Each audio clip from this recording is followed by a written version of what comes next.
Beautiful Tuesday night to tailgate outside Miller Park. The Brewers are settling in at home quite nicely after grabbing game one on Monday night. They'll try for a series win tonight against the San Diego Padres.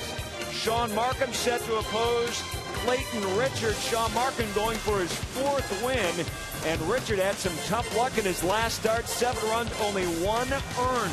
We'll see if the Brewers can continue that bad luck, if you will, here in Game 2 of the series. Hi, everybody. Craig Kashan back on the broadcast on Fox Sports Wisconsin. Some very nice things happening in Game 1 of the series on Monday for the Milwaukee Brewers. Of course, Zach Greinke making his home debut and does not disappoint. 9 strikeouts, picked up his first Brewer win in 6 innings of work. 2 earned runs. Ricky Weeks getting the home run back going for the first time in 5 games for the Brewers. When he gets on base and scores, it's usually a victory, and they're flashing the leather. Nothing looked better than this all night long in Major League Baseball. Betancourt and Weeks teaming up for a key double play in the 8th inning. They'll try to continue that defense tonight. And also some offense, the unsung heroes, production from others from the bottom of the order, 7, 8, 9, all on the way.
Wisconsin is presented by Menards. Save big money on all your home improvement needs at Menards. By Triple Hops Brewed Miller Lite. Taste greatness. By AT&T. And brought to you by Toyota, proud sponsor of the Milwaukee Brewers and the Toyota territory at Miller Park. As they file into Miller Park, and the roof is open tonight. We're set for baseball, the Brewers and the San Diego Padres. Game 2 of this 3-game series. Ricky Weeks, home run number 7 last night in a thrilling victory for Milwaukee. Jonathan Lucroy, he had 2 hits as well, a double, a run. He drove in a run with 2 outs. And Carlos Gomez continues to swing the bat well. You check his last 3 games. He's 4 for 9 and a couple of RBIs, had a triple last night. And hi, everybody. We welcome you back from Miller Park. Brian Anderson along with Bill Schroeder. Well, tonight the Brewers try to make it back-to-back wins against San Diego. And what we saw last night was the supporting cast for the Milwaukee Brewers. You know that Braun and Fielder are going to drive this bus, but it was good to see the rest of the lineup contribute last night. Well, throughout the season, if you're going to be consistent in scoring runs, you can't rely on 2 guys. That's what the Brewers essentially did in the month of April. But Jonathan Lucroy, after he came off the disabled list, he started out pretty well. I mean, Jonathan hits the ball to all fields, makes pretty good contact. You can see his batting average so far this year at 299. Carlos Gomez, just when you think Carlos is going to go into the tank, he surprised you. Big game in St. Louis and had a good game in yesterday's ball game. When this guy gets on, he makes things happen. Ricky Weeks, his on-base percentage around 370. If he continues that, you know the Brewers are going to be scoring runs. A good combination of power and batting average. So Ricky Weeks, Jonathan Lucroy, Carlos Gomez doing their part. You know about the hitting? The pitching is Markham against Clayton Richard. And how about the defense last night? Unless you were under a rock, you've seen this plenty of times. One of the best we've seen all year. Maybe more to come. It's Game 2 of the Padres series. Coming up next.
Switchfoot brings us on the air tonight, and Yuniesky Betancourt leads the Brewers onto the field at Miller Park. The roof is open tonight, and Sean Markham is ready to go. Anxious to get this one started. His first pitch is in there for a strike against Will Venable. And away we go tonight. There is Bud Black, reigning National League Manager of the Year.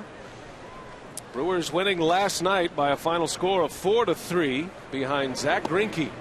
And for the first time this year, the Brewers are able to back up Greinke with Markham, their two prize off-season acquisitions. As you see the umpiring crew tonight, Scott Berry calling the balls and strikes. And Will Venable continues his hitting ways at Miller Park. This guy, he loves hitting here. And a base hit to start it for San Diego tonight. The lineup for the Padres, you have seen Will Venable. It'll be Jason Bartlett next, then Ryan Ludwig, Chase Headley, Brad Hopp, and Cameron Maben in the middle of the order. Bud Black has Kyle Phillips, Alberto Gonzalez, And Clayton Richard rounding it out. Lineup brought to you by Piggly Wiggly. And there are the numbers on Sean Markham. Well, after losing his first start of the year in Cincinnati, he's won 3 straight decisions, and 3 of his last 4 starts for Markham, he has not allowed a run.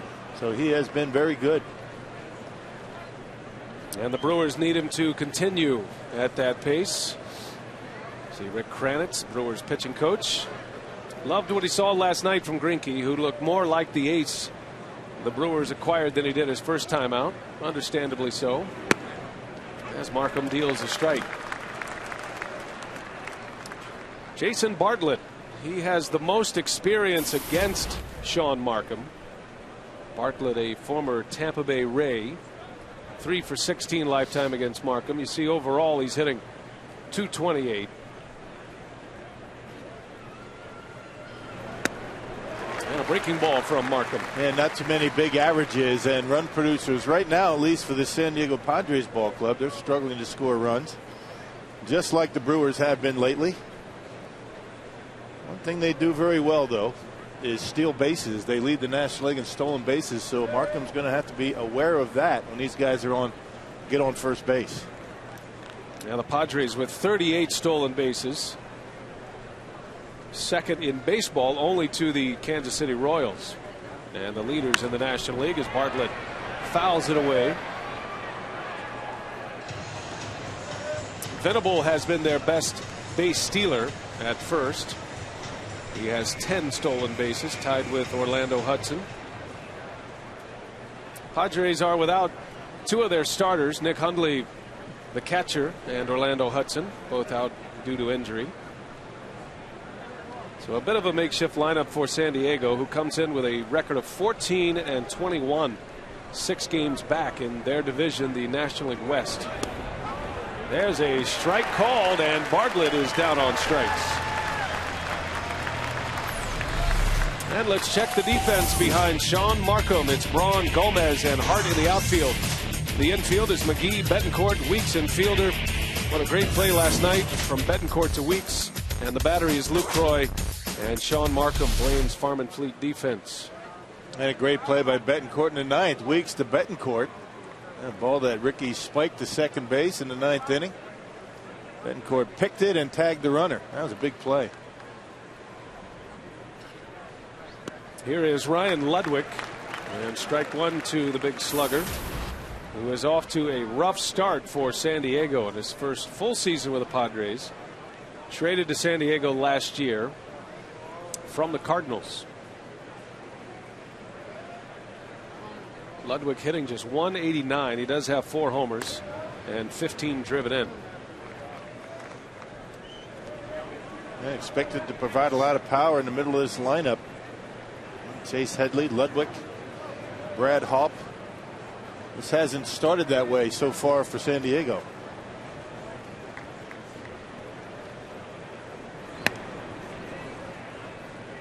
It's an interesting contrast tonight between these 2 pitchers, Sean Markham and Clayton Richard for the Padres. Richard, a left-hander with good velocity, but similar philosophies. Both are athletic. They work fast. They control the running game. Runner goes, and a swing and a pop-up. Venable slides into second base. Fielder's got a double play if it'll ever come down. It does, and he does. And the inning is over.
blowing through Miller Park. As you see, Ron Renicky, first-year Milwaukee manager. His starting lineup tonight brought to you by Piggly Wiggly.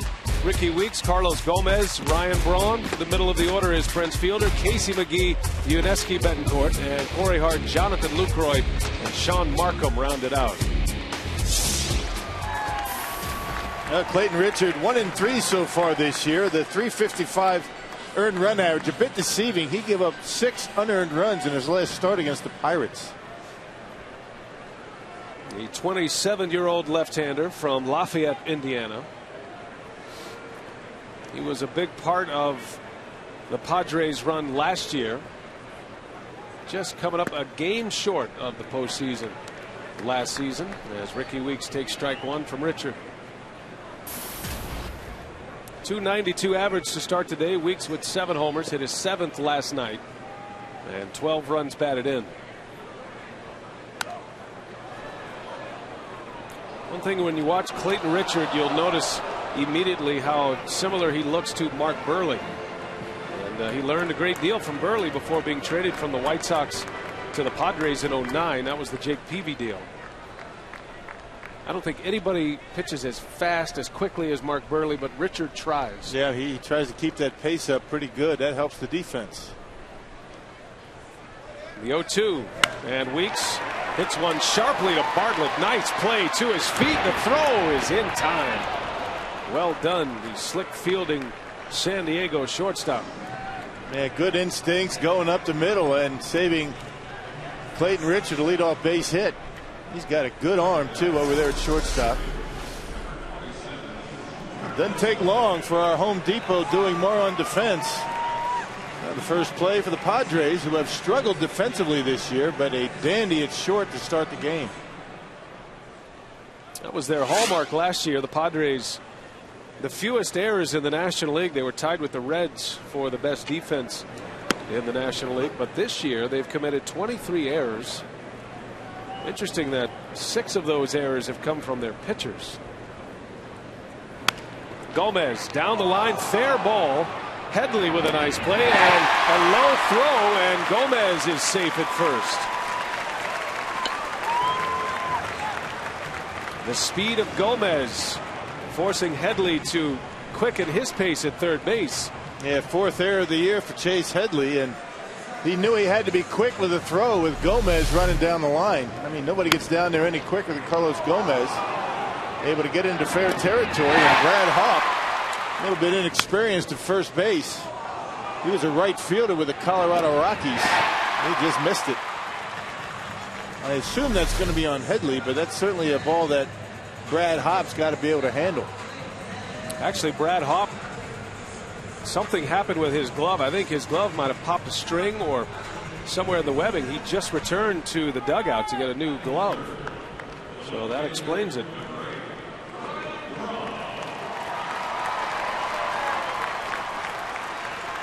Nothing can replace your gamer, but all position players have a backup always at the ready, and they'll probably have that gamer glove back in action momentarily.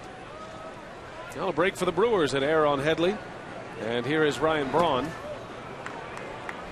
Yeah, check it out here, Rock. I think it went right through the webbing of his glove. It did. I mean, he had the glove there. It looked like he was going to be able to pick it. It was a short hop. That's why Headley was charged with the error, but bad strings, so the stitch man's going to have to replace first those straps in that webbing. Oh, you talk about a tough error.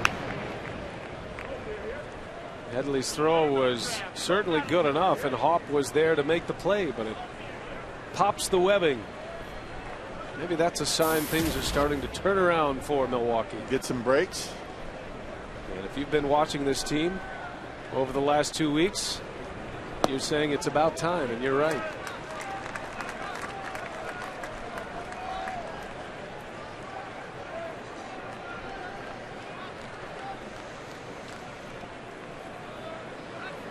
Now Braun hitting at an even .300 to start the day.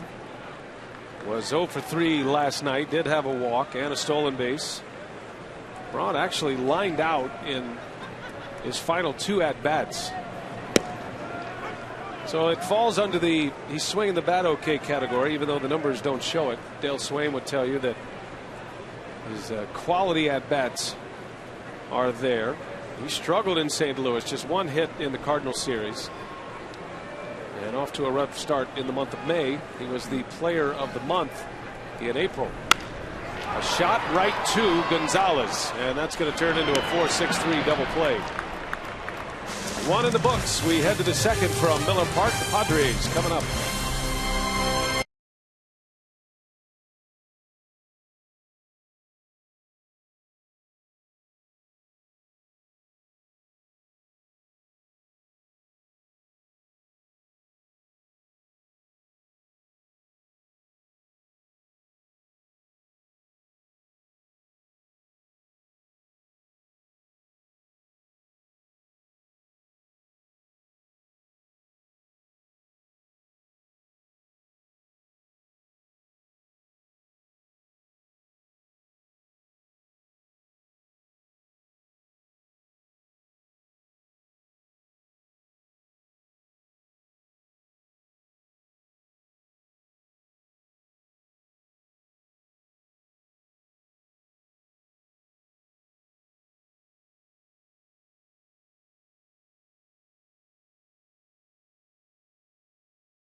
Stadium, no score, top two, and Sean Markham, tonight's Brewers starter, says he settled in comfortably here. He gives a lot of the credit for that to catcher Jonathan Lucroy.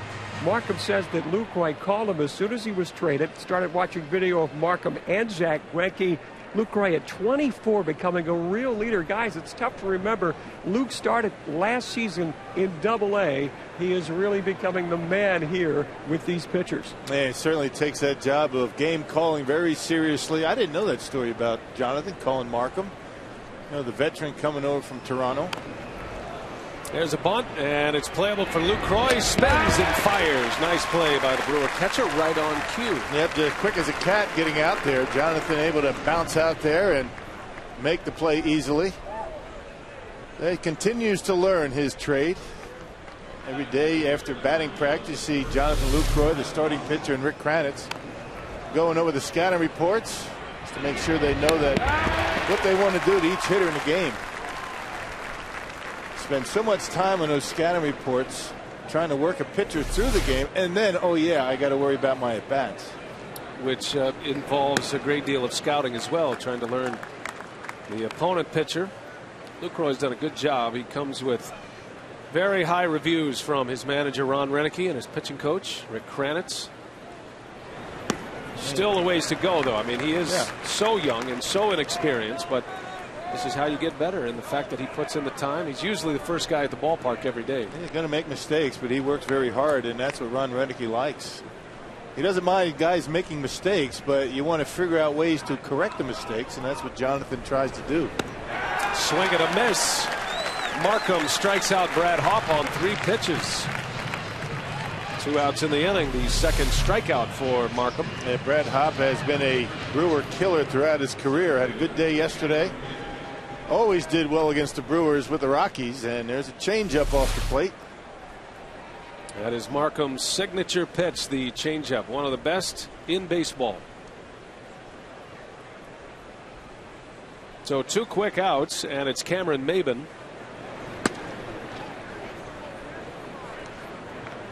Brewers fans, for the first time on this homestand, are going to get to see what was supposed to be the starting rotation to begin the season. Zach Greinke was hurt. A broken rib cost him 7 starts.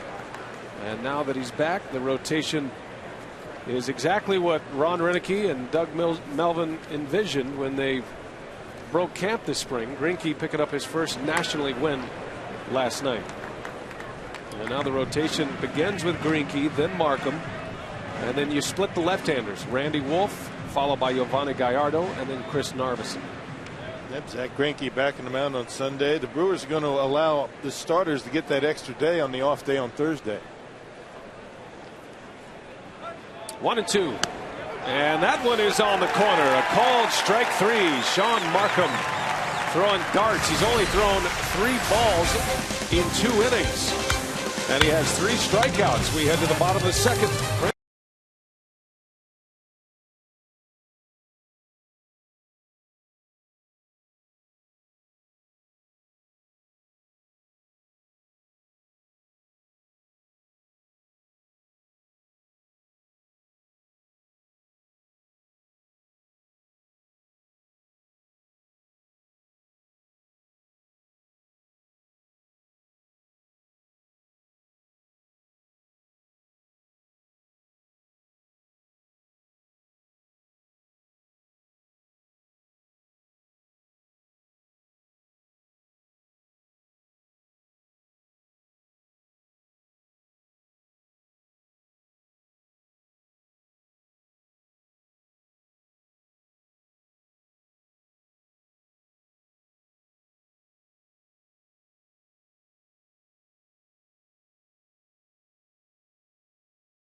Bottom of the second from Miller Park, Milwaukee. Clayton Richard against Prince Fielder to start the inning.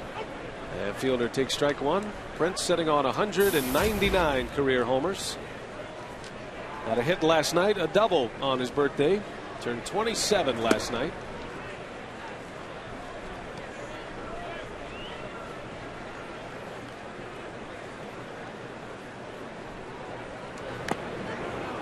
Ball and 2 strikes on Fielder. Fielder, McGee, and Betancourt to start the second inning. Richard with a double play ball in the first to end the frame as Fielder whacks one back up the middle. Diving stop. Gonzalez, the throw not in time. Fielder legs one out. A little poetic justice for Prince Fielder. An infield hit. Another good effort by that San Diego infield. Gonzalez able to make a nice grab up the middle. Almost able to get Prince, but Prince able to leg it out. Sniffing base hit. He found an extra gear. Well, first hit of the night for the Brew Crew. You're going to see another dive. You remember that dive by Jason Bartlett to rob Ricky Weeks.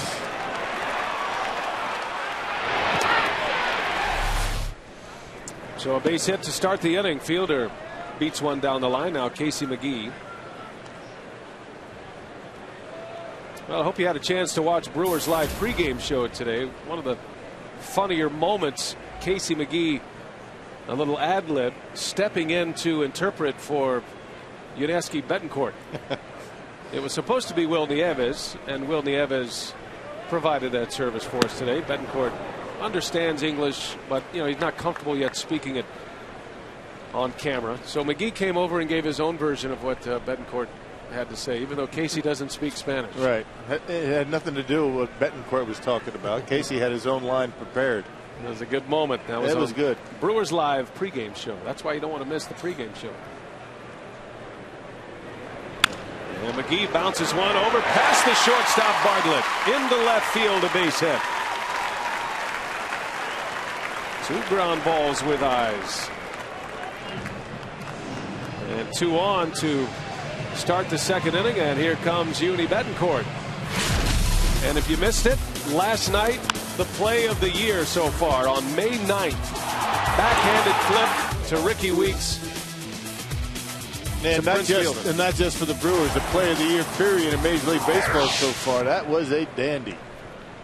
I still contend that Betancourt was the only one in the ballpark who knew what he was doing. Weeks is the one who made an equally spectacular play. Right. He was ready for the flip. A lot of shortstop, a lot of second base. Just figured that Betancourt on his way to first base going to throw that way, but did not do it. Good heads-up play by Ricky to be ready for that flip. Ron Renicky said after the game it was a spectacular play. I don't know if it was the safe play, but it was a great play. And it certainly came at a big moment. Padres were threatening with the game on the line when Betancourt turned the double play. You know, the safe play usually involves a flip with the non-glove hand. Yeah. Or just carrying across the base and settling for the out at first. Yeah, that's what I mean. Making a nice easy throw to first. But Betancourt wouldn't have it. He was ready to turn two. That was in the 8th inning. As Betancourt lines one to right, fielder had to hold his ground for a moment. And Yuniesky Betancourt with the 3rd consecutive hit in the inning, and he's making a lot of fans here in Milwaukee. Now, he loves hitting in Milwaukee. I mean, Miller Park has been very good to him so far this year. On the road, like a lot of the Brewers, not so much, but at home, he sees it pretty well. Betancourt hitting over 340 now here at Miller Park. Fielder had to hold up, but safe at third, safe and secure, New York Life. And the bases are loaded, nobody out. Here comes Corey Hart. Brewers would love to get on the board early and often against Clayton Richard tonight. Give Markham a lead to work with. And Hart rips one through the hole, a base hit. Fielder will score. McGee held around third, and Milwaukee is on the board 1-0 as Corey Hart drives in his first RBI of the season. He looked pretty good at the plate in last night's game. Yeah, Matt Latos, the right-hander, had some good swings and not messing around. Looked like a fastball, middle in. And the Brewers finding the holes here tonight. 4 consecutive hits, and not one of them hit all that well. The Brewers will take it, and Hart has his first stake of the year. Bases still loaded, nobody out. See McGee, Betancourt, and Hart on the base pads. And here's Jonathan Lucroy.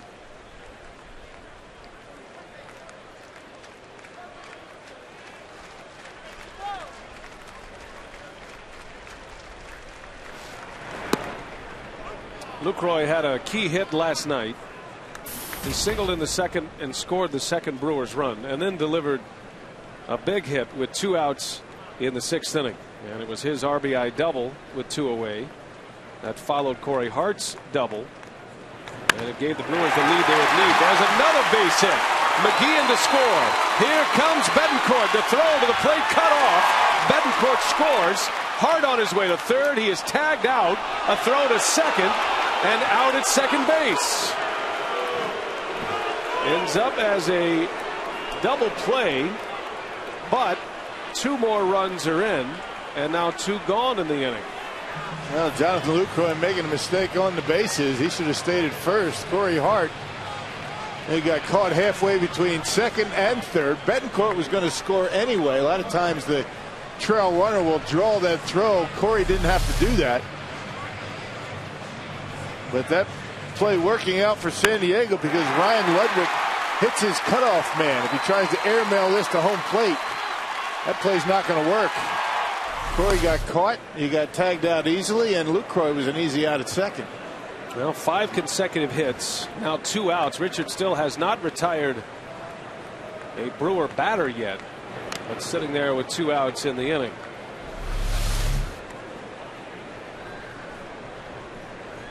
Now it goes 7-5, back to 4 to 6 and over to 4 again. You got that? Got it.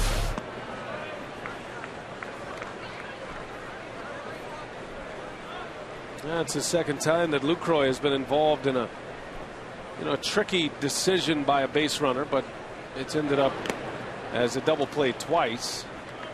Might remember the scene on the first homestand with Betancourt at third base and Lucroy, the base runner, at second, caught in the middle.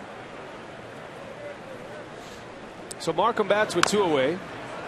Fouls that one off his foot.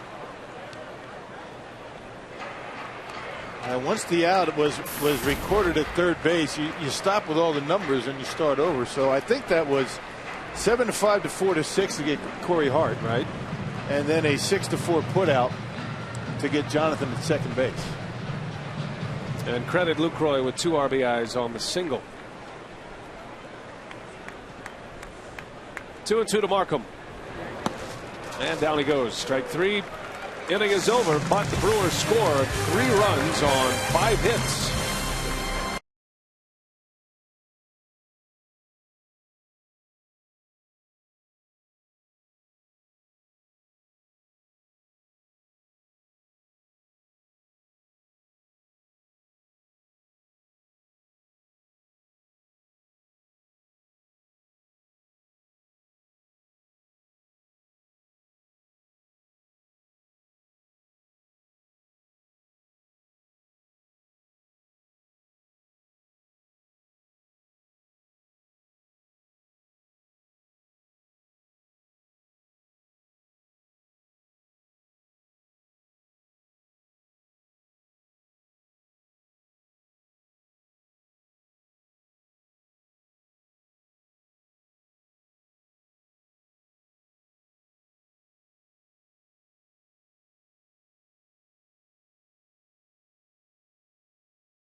Is presented by Piggly Wiggly, the official supermarket of Fox Sports Wisconsin.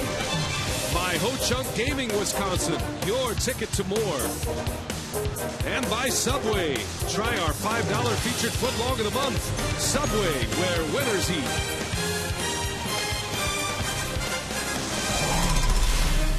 Never had an overpowering fastball, so I've always relied on location.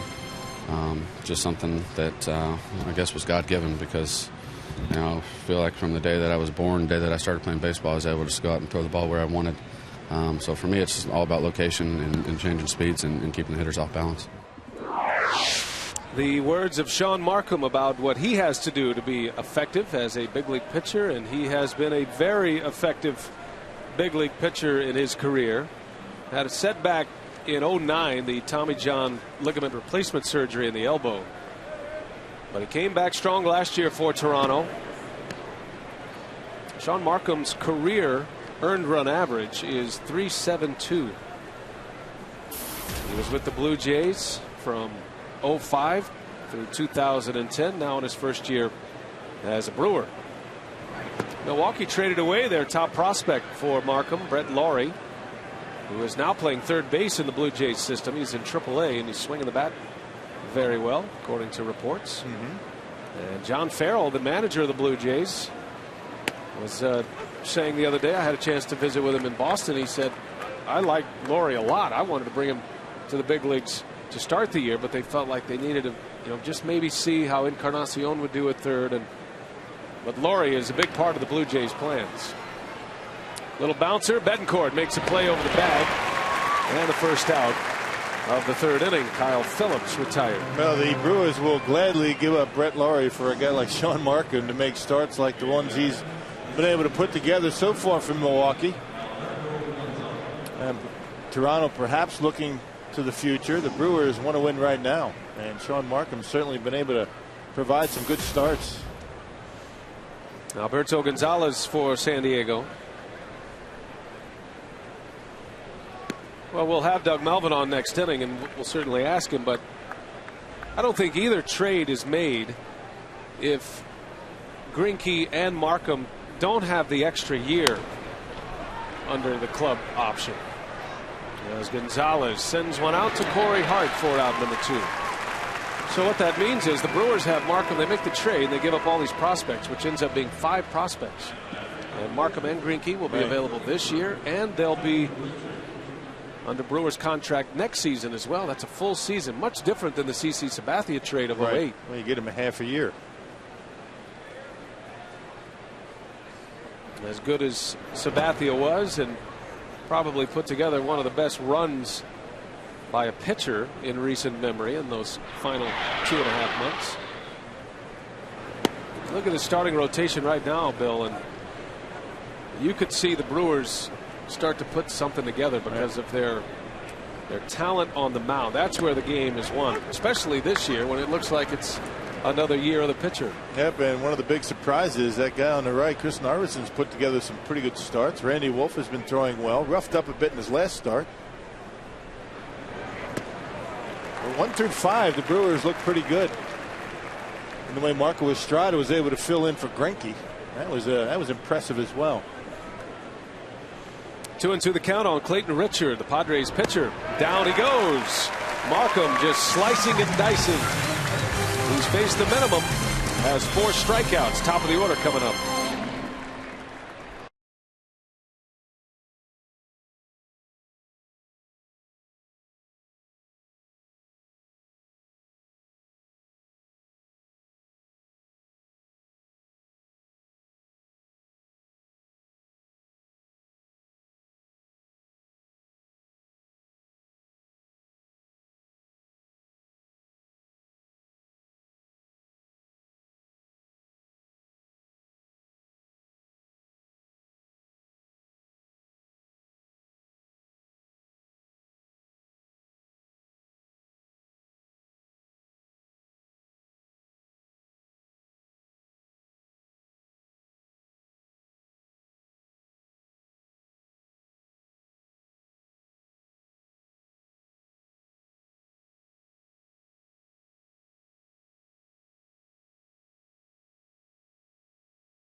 Roof open here at Miller Park, and for every strikeout recorded at Miller Park this season, Foley and Lardner will make a donation to the Hunger Task Force. Join us in thanking them for their support in striking out hunger. And we are pleased to be joined now by Brewers general manager Doug Melvin. Thanks for coming on with us. We always like to catch up with Doug at least once a homestand. This will be a 6-game homestand when it's all said and done. And first of all, your impressions of last night's game, and especially Zach Greinke, who was the prized offseason acquisition. Well, what was nice about last night, and Zach especially, and even tonight with Sean Markham, pitchers throwing strikes. Weeks into center field. This is back there. Maben, though, will run it down. Boy, Ricky, it sounded good, but he just got under it. That's one of the things we wanted to improve upon, was getting our pitchers throwing more strikes. I think last night it was no walks and 12 strikeouts, and that's you know, Zach performed very well, and I think you have to understand that it really would be his last spring training start. So, you know, from here on, I think it's a good possibility, even getting better. You have to be very impressed with your starting rotation in general. I mean, you know, Sean Markham has been terrific in his start, except for the first one, and everybody down the line's been throwing the baseball well. Yeah, they have been, and you know, that's the thing that I know we didn't score some runs in this last road trip, but pitching can get you back into a winning streak and prevent the losing streaks. There's a fair ball. Bounces it over the head of Headley, and Gomez racing his way to second base. A one-out double for Carlos Gomez, who's really starting to swing the bat well over the last 4 games, Doug. Yeah, don't you think you'd like to have a parachute on Carlos from up here? A lasso, maybe? That you could pull a string on so when he rounds those bases? Yeah, he looks like he's not going to be able to stop. Yeah, he's, you know, the one thing with Carlos is even on the road trip, in St. Louis especially, but his energy level never changes. He plays with a high level of energy, and sometimes you need that when you go into slumps sometimes offensively like we have. You still have to play the game hard with energy, excitement, and he brings that to our ball club.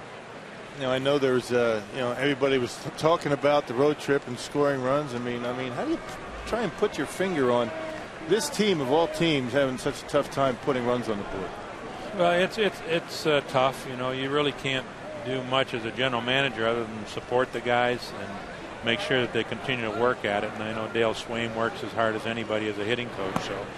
So that's the most important thing. If they're not working at it, then you have to step in and do something. But Dale works extremely hard. I see them out hitting early.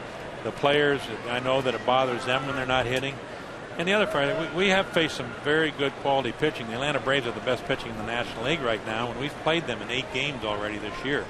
So we have faced some quality pitching in Philadelphia, and the pitching's a little better all around baseball this year. So it's an adjustment that I think that we have to make and understand that we're going to be facing good pitching every night, even with the San Diego Padres here, who have struggled with the bats, but they run quality pitching out there and bullpen. So it's going to be a big challenge for a lot of teams' hitters, but ours too. It's not going to be quite as easy this year. Ryan Braun with Carlos Gomez at second, and there's a base hit. Gomez around third. He's on his way to the plate. He will score as Braun delivers. And it's 4-0 Milwaukee. Yeah, Clayton Richard getting a lot of the plate and pitches up in the strike zone early in the count. Brewers not wasting any time. Apparently Doug not wanting to wait around and go after that changeup. Clayton Richard with a pretty good changeup. Another early count swing, fastball up, and finding the hose finally here tonight. Yeah, we've been wearing that 6-hole out between short and third, and you know, like I said, making good contact, which is important. Last night we had a big 2-out hit, which we've been telling Jonathan LaCroix that's something we hadn't seen in a while. With Corey Hart hit the double and Jonathan with the attack on or add-on run.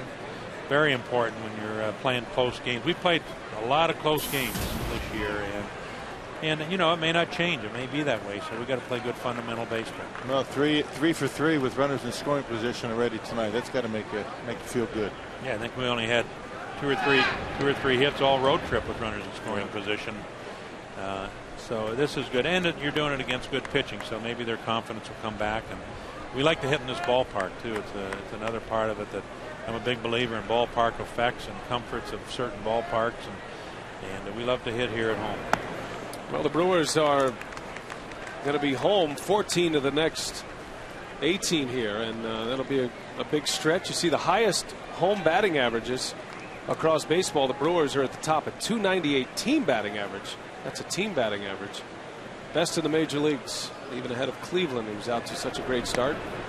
Talk a little bit, if you will, Doug, about Ron Renneke, the coaching staff, just your sense of the clubhouse through some pretty tough times to start the year, really starting back in spring training with the injuries, but he seems like he has the pulse of the team at this point.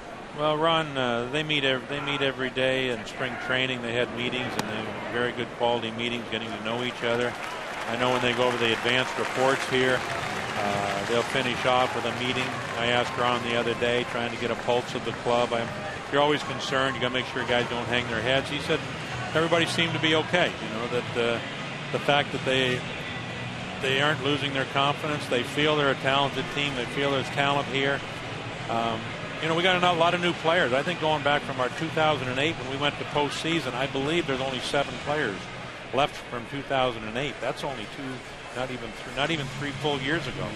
So players getting to know each other, new manager, new coaching staff. You know, 4 of our players, Hawkins, Hart, Greinke, and I'm missing the other one. Saito. Saito, or there's somebody else here. that are just missed all of spring. Oh, LaCroix. Oh, that's right. Missed all of spring training. So we got 4 players out there missed all of spring training, and now they're back. And each one of them, Jonathan and Corey's swinging the bat better here the last 2 days, and Zach and LaTroy's throwing the ball very well. So there's real reason for optimism at the ball club. Hey, a lot of questions as you go around town about Manny Parra. You know, what's the story with Manny? Manny's going to throw tomorrow. He feels fine. The elbow, it did not appear anything of serious. I talked to him today. He felt he slept on it wrong, and it was a little bit of a sprain in the ligament.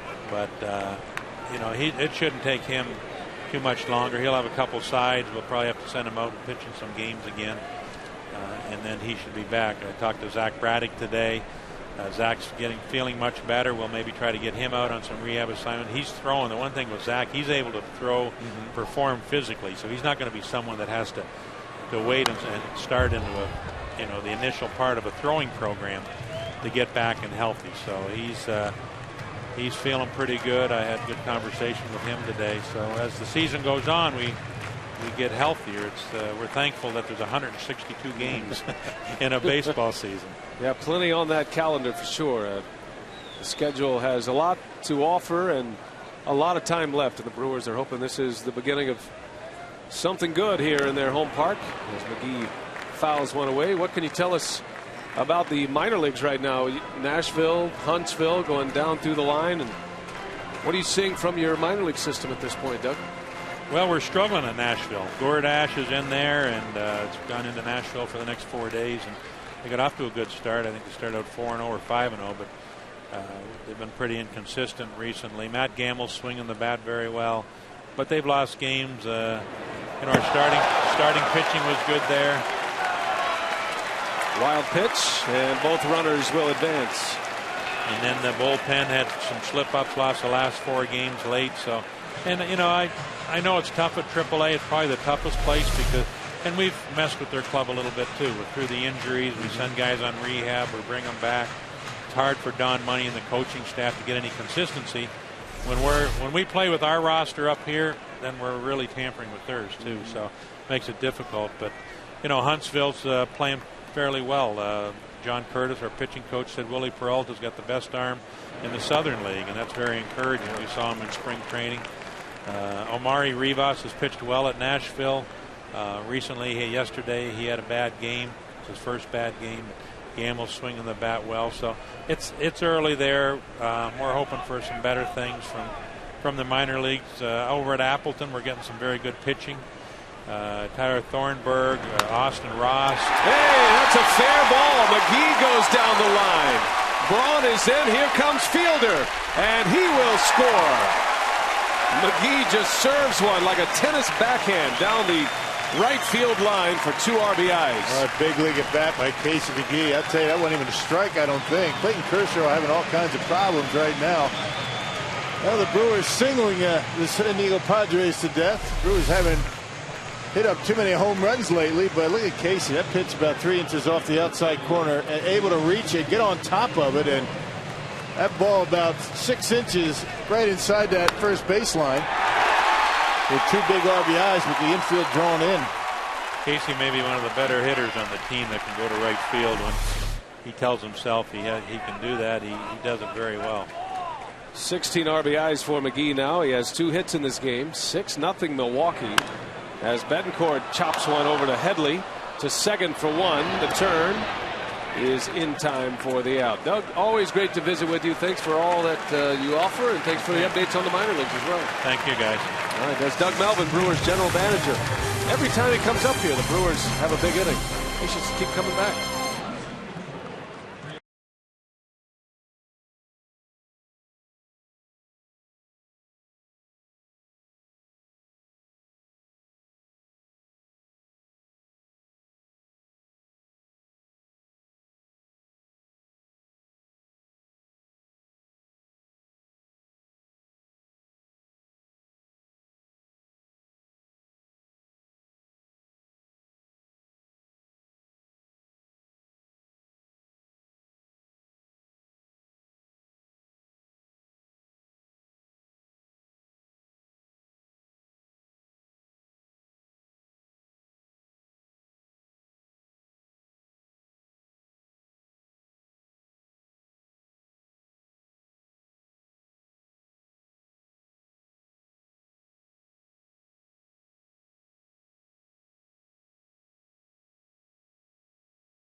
Chrysler game reset. The Brewers with 5 straight hits in the second. Corey Hart single scoring. Prince to make it 1-zip. Jonathan Lucroy swinging the hot bat. A base hit to score. McGee and Betancourt 3-0 in the third. Ryan Braun with a base hit through the hole and left. Gomez scored 4-zip. Casey McGee painting the chalk down the right field line, scoring Braun and Fielder's 6-zip. Sean Markham 3 scoreless innings, a hit, 4 strikeouts. Guys, Markham and the Brewer bats 8 hits in 3 innings. They are dialed in. Yep, and good to give Sean Markham this kind of lead. The Brewers already have as many hits tonight as they did last night. As Venable skies one over to Ryan Braun for the first out. This is the kind of game that Sean Markham can put it in cruise control. Look at that box score already for Milwaukee. Only Ricky Weeks and Sean Markham without hits. A lot of singles on that board, but they count.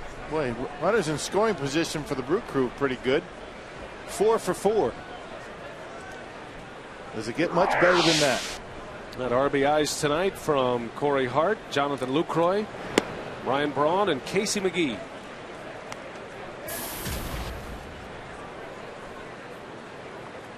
So Markham has still faced the minimum. He gave up a leadoff single in the first inning, but he wiped out that base runner with a double play. It was a pop up to first base, and the base runner Venable was on the move, and he was doubled up.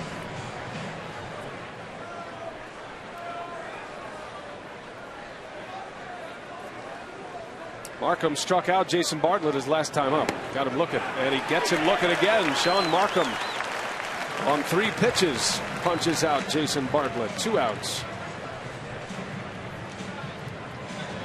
All right, our AT&T trivia tonight, Rock. Who are the 3 current MLB managers that were on Mike Scioscia's staff with the Angels? The Mike Scioscia managerial tree. But Mike Scioscia would be the first to tell you that he had no major league experience, and he put a lot of veteran experienced baseball men around him. Sean Markham just ripped right through the Padres batting order. 1-2-3 inning in the 4th.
So far for the Brewers. Timely hitting, a well-pitched game at this point. Markham is through 4 innings. He has faced the minimum, giving up just the 1 hit. And the bottom of the order coming up here in the 4th. Corey Hart leads off. He'll be followed by Lucroy and then Markham. Hart with an RBI single in the 2nd inning. The Brewers strung together 5 hits in the 2nd.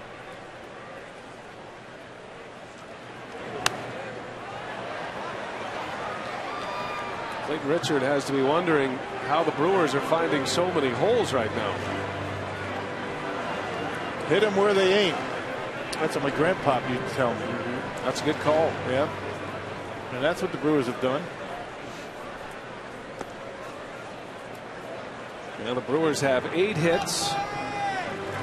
Gomez has the only extra base hit and a double in the third.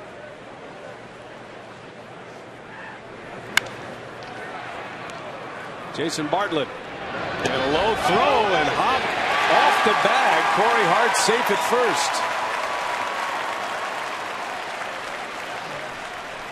That'll be another error on the Padres. He's 6.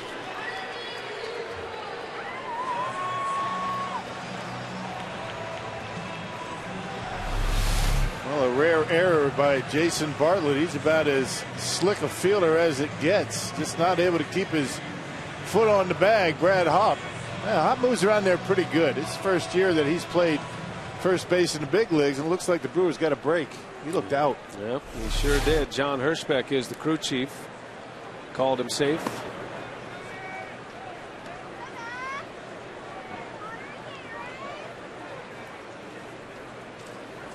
So Hart is aboard for Lucroy. It's the way it goes, though, when things turn around for you. You start playing well. Calls go your way, base hits, or rather ground balls find the holes for base hits. Hirschbeck was at second base last night, and part of that double play. He also made a great call on Yuniesky Betancourt tagging out Brad Hopp, which was a bang play at second base. Let one get away this time. Yeah, they're not very often wrong.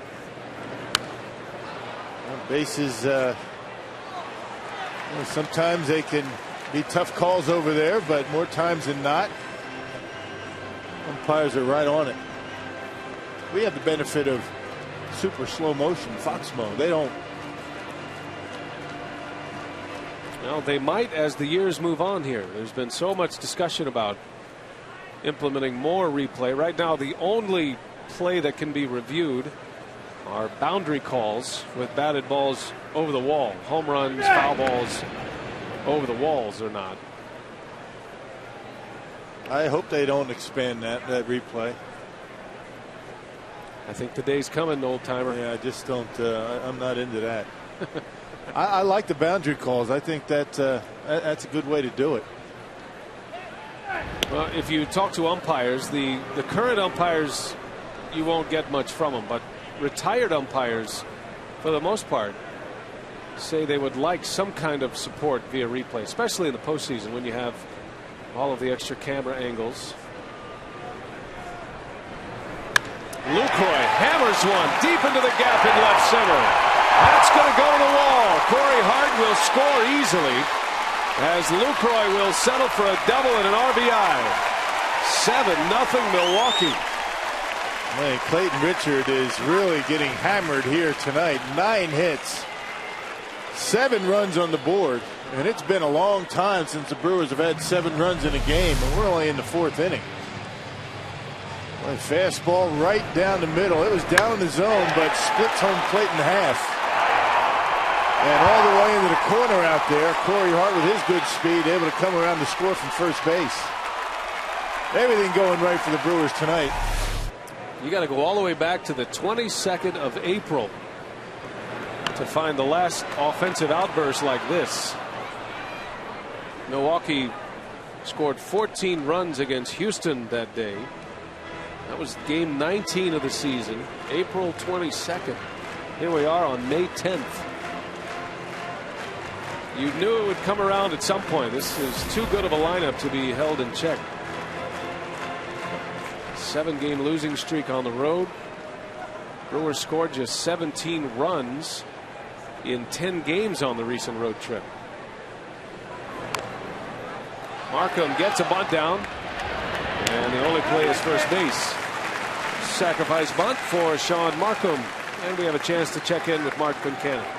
VA time for crew in the community and kids. How would you like a Brewer player or coach to visit your school on May 27th? If you're in the 6th through the 8th grade and your school is located in the 5-county area, you could win as part of Score for Excellence Day presented by Gordon Flesh.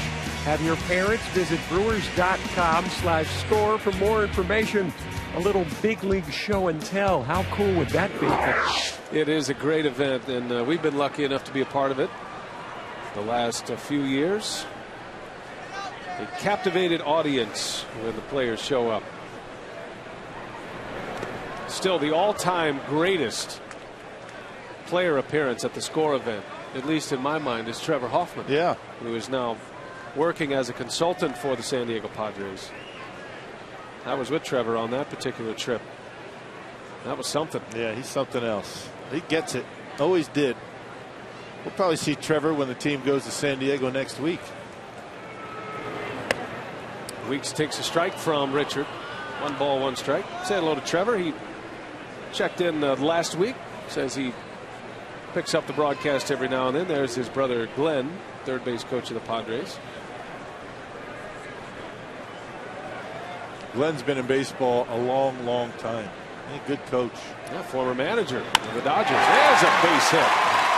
They're coming in bunches tonight. Lucroy scores. Ricky Weeks with an RBI single. And now every regular in the lineup with at least 1 hit. Just now, activity in that San Diego bullpen. They've had the left-hander up.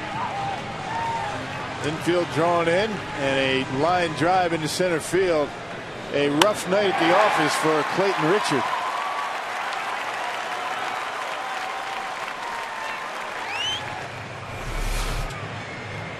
Two more runs are in. Bud Black talking it over with Clayton Richard, and he's going to take the ball from him. Tough night at the office. We'll take a break, set up the new pitcher when we come back.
To the Padres. He is out 8-0 our score.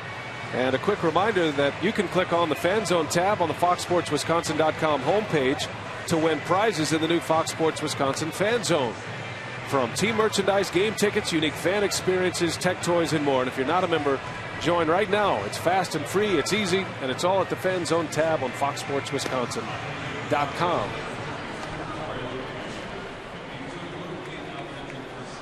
Well, the roof is open tonight, and a good crowd here on a Tuesday, and a new pitcher for the San Diego Padres. Corey Lupke is in for Clayton Richard, who goes 3 1/3.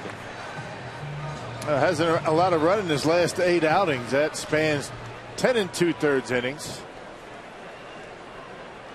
The only left-hander down in Bud Black's bullpen. Here's Gomez.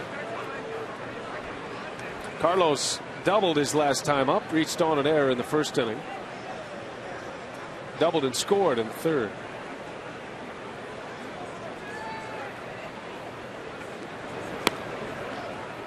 Well, it is a night with a lot of aces on the mound across Major League Baseball. You could throw Sean Markham in that role, even though that ace moniker is a little bit unclear, but Markham was the opening day starter for the Blue Jays last year. And he's working on a one-hitter through the first 4 innings.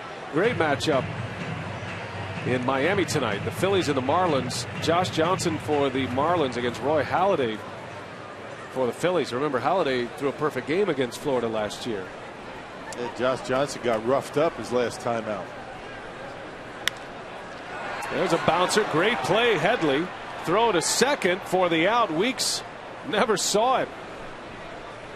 I think Ricky thought the throw was going to first base, and even if he's not out, he's going to be out eventually. Just kept running. I'll tell you, if he slid, he would have been safe. Ricky Weeks had no idea that they were going to try and make a throw to second base. I'm not sure if it was a good idea, but with Gomez at the plate and running down the line at first, I think that was the only shot that Headley had. Check out Ricky. If he slides, is he safe? I think so. Yeah. Well, you can have some fun with it now. I think that's really one of the biggest differences in this club. That's something that will certainly be addressed. Weeks certainly understands he made a mistake, but you know what? It's 8-0, and he's catching a little grief from his teammates. Yeah, he thought the throw was going to first base, and he was thinking, I'm going to get to third. I'm going to have a great base running play here. And it turned out to be a mistake. These guys are so anxious to take the extra base. Every one of them. And talking to Ron Renicky about that, he's okay with that right now. He feels like a lot of these mistakes are going to be cleaned up once these guys start to, learn their parameters. I mean, they obviously want to push it and show they're aggressive, which is what their manager is asking for. Ron Renicky is a stickler for detail, and nothing gets by him. He's kind of an old school manager as far as that goes, but kind of a new wave manager with all the shifts and the aggressive base running, and these players have responded pretty well to him. They buy into the aggressive base running approach and the aggressive defense. And as Ron was saying in spring training, and it's really played out, they're going to make some mistakes, but that's okay, as long as they're aggressive mistakes and they learn from them.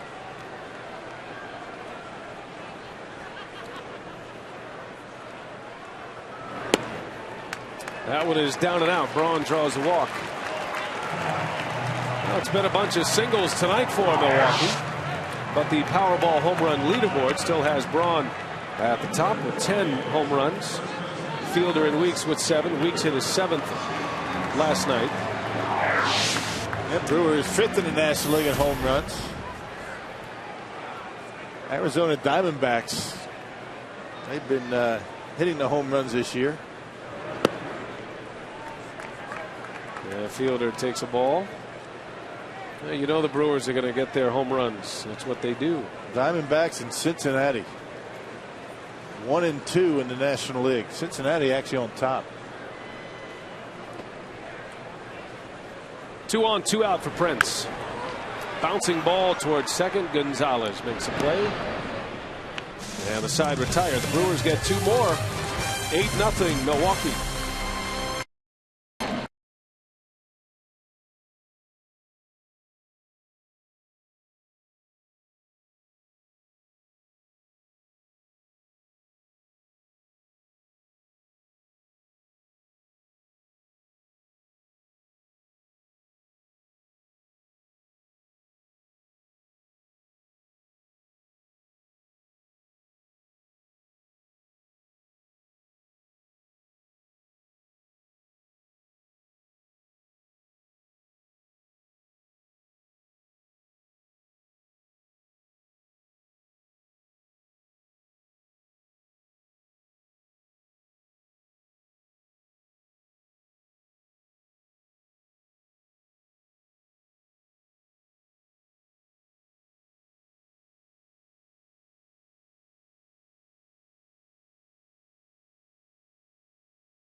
Winner is the Way Station Saloon and Eatery in Mauston.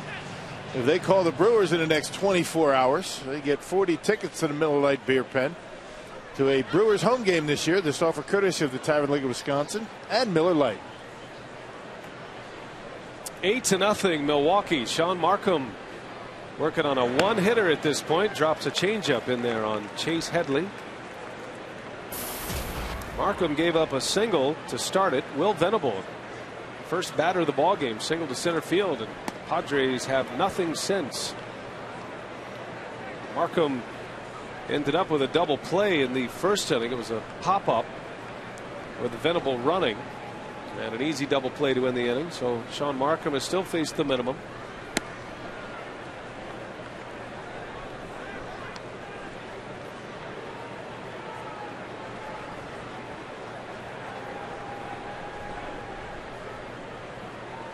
The fidgety Sean Markham always looks like he's tugging at some kind of ailment or injury. You know, we saw him a lot this spring, and having not seen him all that much, I asked Buck Martinez, who was the play-by-play announcer with the Blue Jays, knows him very well. He goes, "Yep, he tugs and pulls and moves all around the mound." He gives you the old Earl Campbell, right? You wonder if he'll ever get up. Gets up off the ground, limps to the huddle, and drops an 80-yard run on you. Earlier in this game, Markham, after his first at bat, which was in the second inning, he fouled a pitch off his foot. So then he comes back out for the third, and from the dugout to the mound to start his warm-ups, he was limping. I mean, noticeably limping to the mound. I think he's all right. Picks up another strikeout. That is his 6th. Boy, he is putting on a clinic on the mound right now.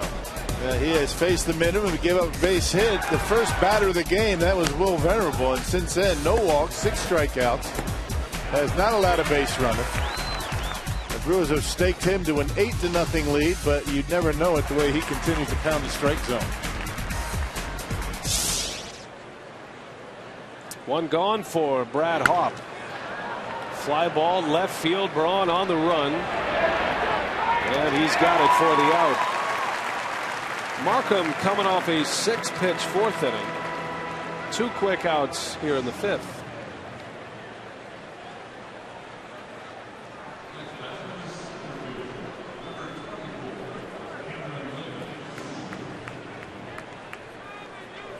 Markham has just 42 pitches with 2 outs in the 5th.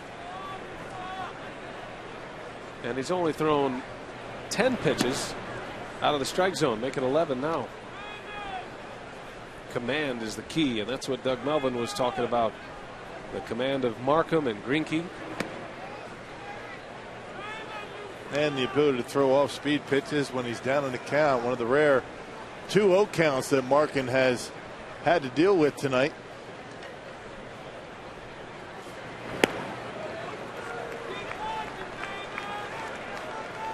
Be unpredictable and keep the ball down.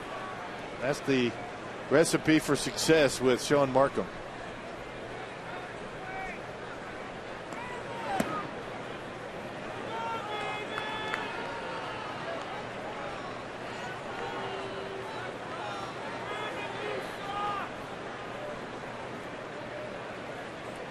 Three balls and a strike on Maven.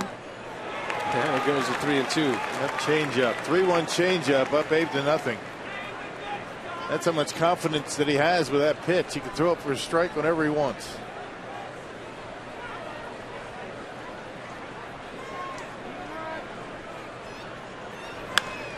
In the air to center field. Gomez tracking it down.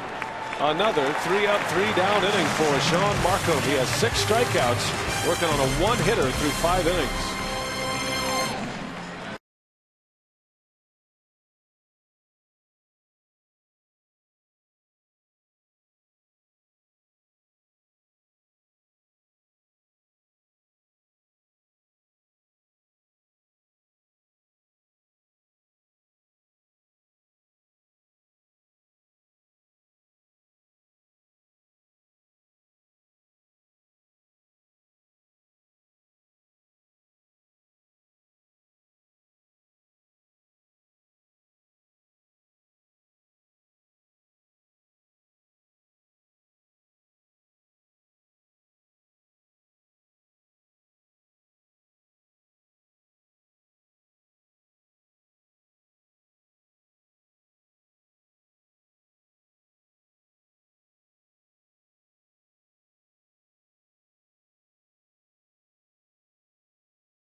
An offensive explosion tonight for Milwaukee. 8 runs on 10 hits through the first 4 innings.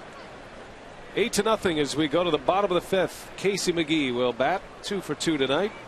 He's driven in a pair. McGee shot one down the right field line his last time up, and 2 RBIs. Now 16 driven in for the season. Corey Lupke back on the mound. He came on to finish the 4th inning.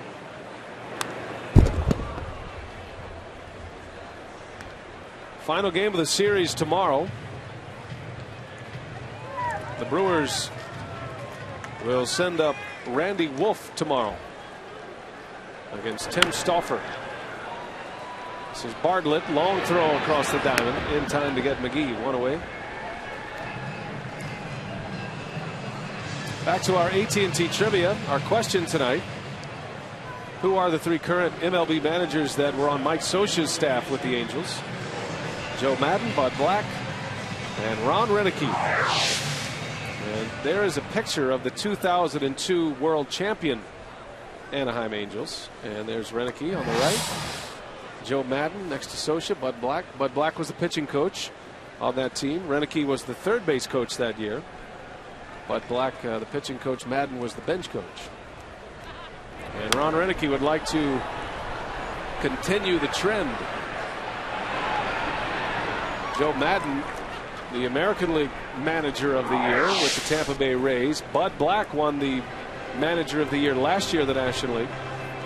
Scioscia was the Manager of the Year that season.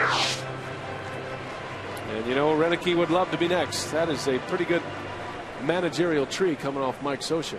Yeah, Joe Madden was in the Angels organization for a long time. As a matter of fact, he was in the minor leagues when I was an Angel back in '89 and '90.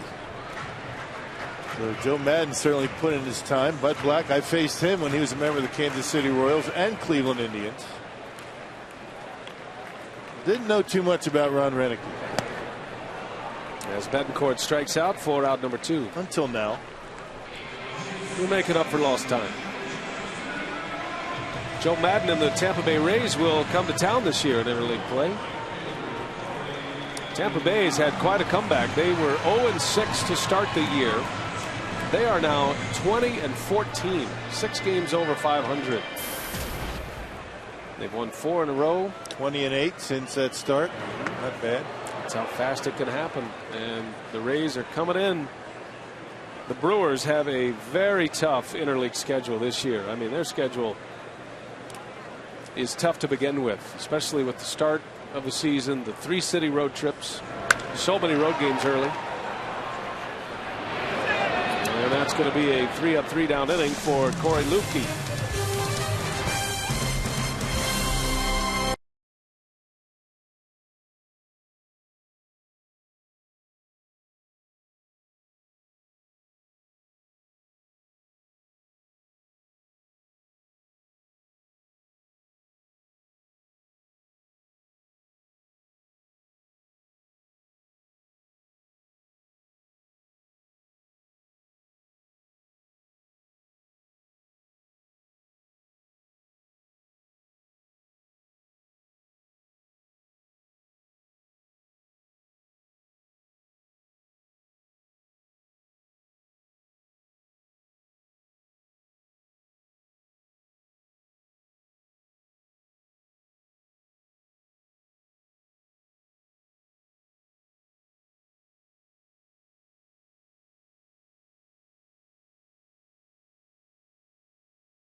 And a reminder that this Sunday, May 15th, the Brewers will be hosting Military Appreciation Day. Both teams will wear camouflage military-style caps.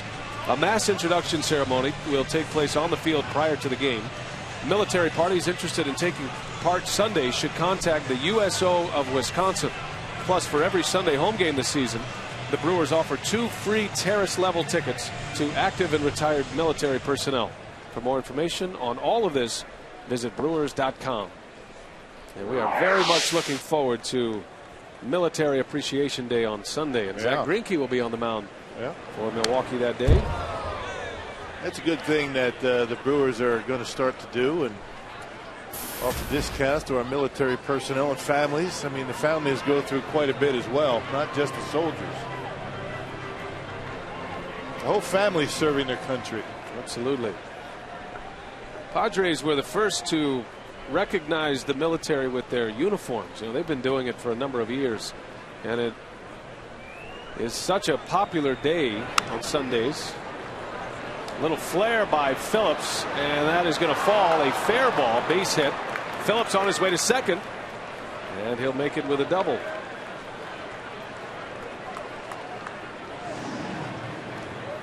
Well, first base hit for Kyle Phillips. His second start. He got called up last week. Good changeup by Sean Markham, and a little bit of a slice job right inside the left field line. Only second hit for San Diego.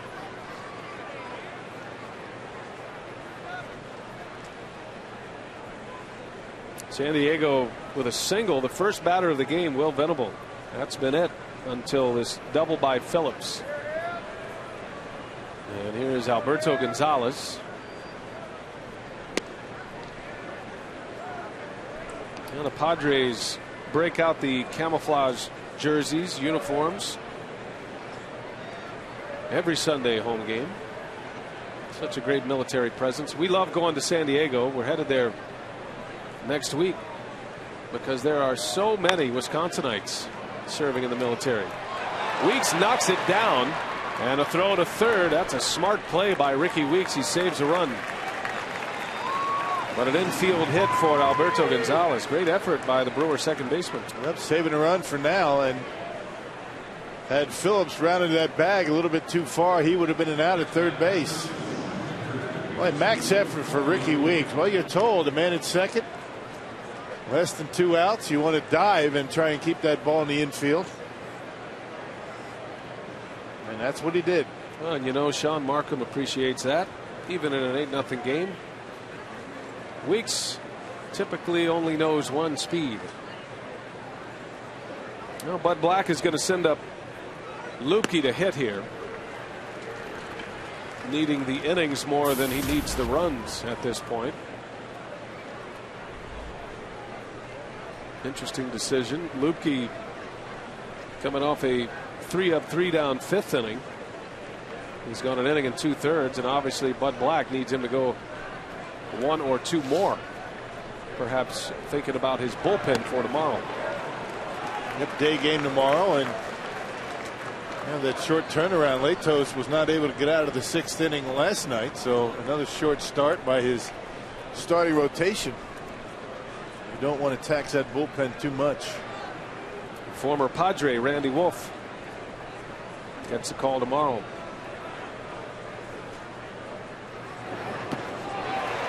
Well, Markham picks up the strikeout. That's his 7th strikeout of the game. And 1 away with 2 on.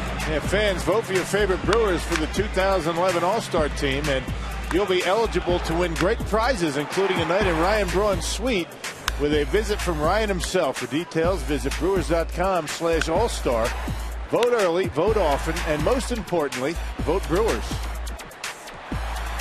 Ryan Braun trying to once again be an all-star starter. And you figure with the kind of start he has had to the season, he's got a great chance to do that. First and third for Venable.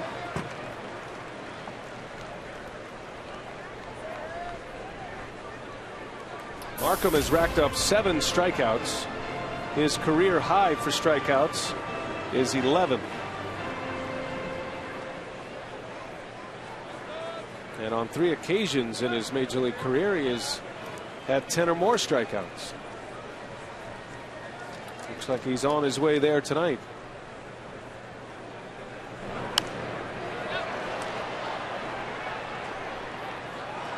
No balls and 2 strikes on Venable.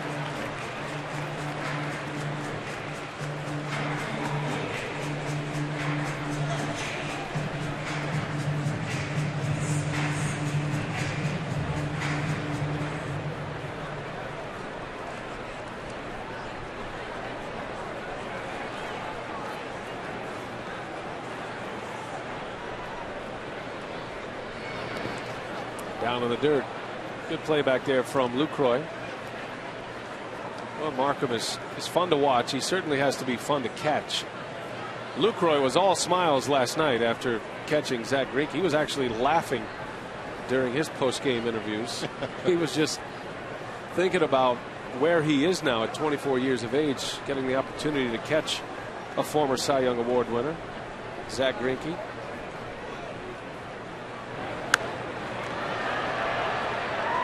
Well, and that's how you learn. I mean, catching guys like Greinke, Markham, you know, 2 contrasting styles. Greinke more of a power pitcher. You try and get a feel for what his sequence, what he's trying to do to hitters. You get the same with Sean Markham, Randy Wolf, Giovanni Gallardo. You catch good pitchers, and you learn how to call a game.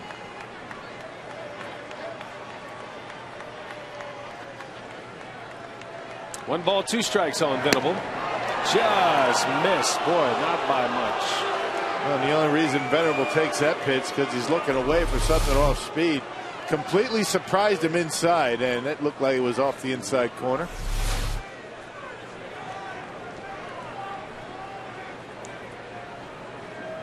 A testament to Markham's command of all of his pitches, especially his changeup. That's where you want to put that pitch on. If you're coming inside, miss in, not out over the plate, particularly with a 1-2 count. And an 85-mile-an-hour fastball looks about 95 compared to the changeup. See what he does here. 2-2. Goes for the back door. Venable not biting. 3-2.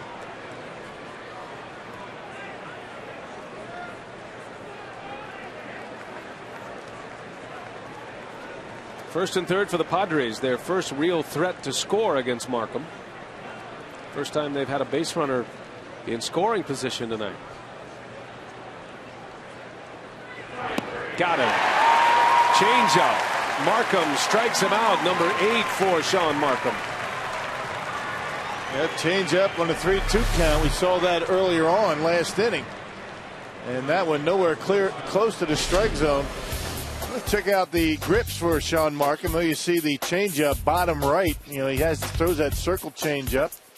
The 4-seamer, the 2-seamer, curveball, cutter, changeup, partridge in a pear tree. Kitchen sink.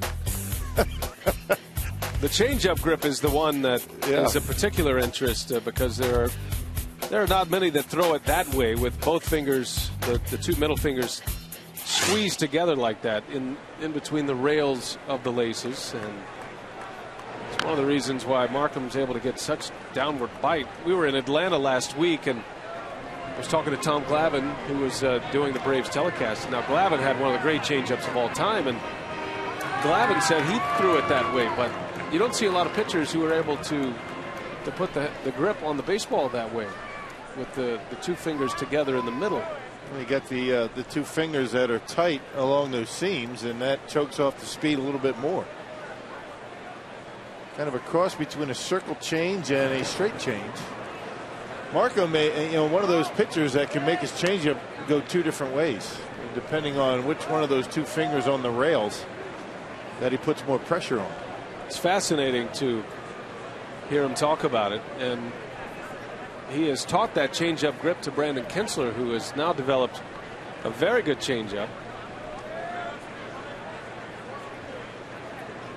The best pitch in baseball, a change of pace. Well, it's the best pitch in baseball because hitters don't look for a pitch like that. It's easy on the arm. It really doesn't put a lot of pressure on the shoulder or the elbow, like the the curveball can, the slider, the cutter. And nothing as bad on the arm as that split-fingered fastball that a lot of pitchers used to throw. Not much anymore. Markham has a chance to get out of this inning. 2 on to start the inning. And a chance to strike out the side after. And there's a base hit back up the middle. So Bartlett singles. And a run is in for San Diego. The Padres are on the board in the 6th.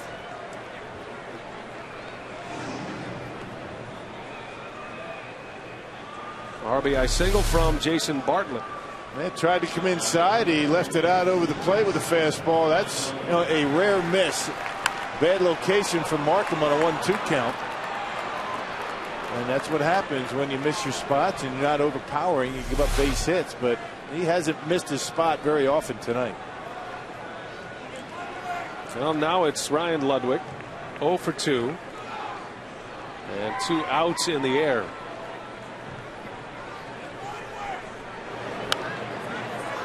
Breaking ball from Markham.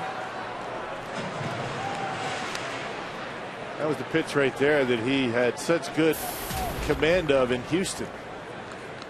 That curveball. It was more curveballs in that game than changeups. Catching everybody by surprise.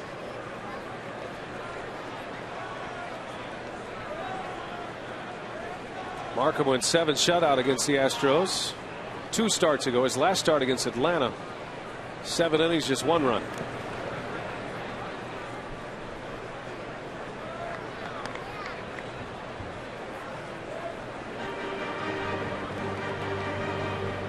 Markham has had 3 starts this year where he has not allowed an earned run. 3 of his last 4. Did it against the Pirates, the Phillies, and the Astros, and just 1 run his last time out against Atlanta. Tough luck loss that night for the Brewers, a 2-1 loss. Markham with a no decision. Soft liner out 2 weeks on a hop, and Ludwig retired, only 1 run in. Sean Markham threw 6. He has 8 strikeouts. 8-1 Milwaukee.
Lottery reminding you to please play responsibly. By AirTran, go, there's nothing stopping you. By the Miller Lite Vortex bottle, taste greatness. And by the Philips Norelco SensoTouch 3D. For a great shave, wet or dry, settle the score at greatshavedebate.com. It's been a fun night at the ballpark tonight for Brewers fans, with the roof open. Starting to feel more and more like spring every day.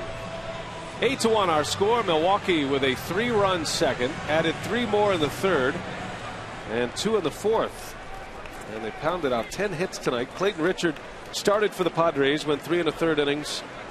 It was lifted for Corey Lukey, and it's Lukey who works in his 3rd inning now. Jonathan Lucroy has had a nice night at the plate. 2 for 2, 3 runs batted in. He's also scored a run. And a bouncing ball to Bartlett. 1 gone here in the 6th.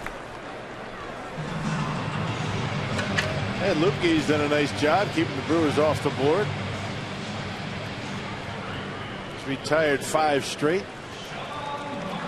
About this Padres bullpen, this is one of the things that Ron Rinicky was talking about prior to game 1 of this series yesterday, that it's imperative to get an early lead against San Diego to maintain a lead before you get into the 6th, 7th, 8th innings, because the Padres bullpen, especially the back end of their bullpen, about as good as it gets in baseball.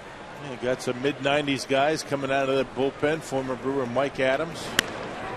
Markham, that's a fair ball down the line. And Markham chugging his way to second base. He's got to hurry. Here comes a throw, and he's in there with a double.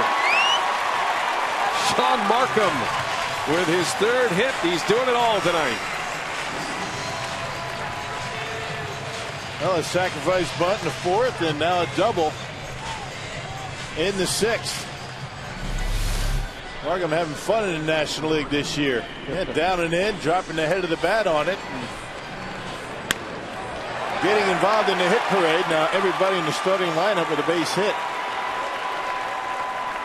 Markham now 3 for 18 on the season at the plate. And his first double of the season. Former college shortstop. And he is aboard in scoring position for Ricky Weeks.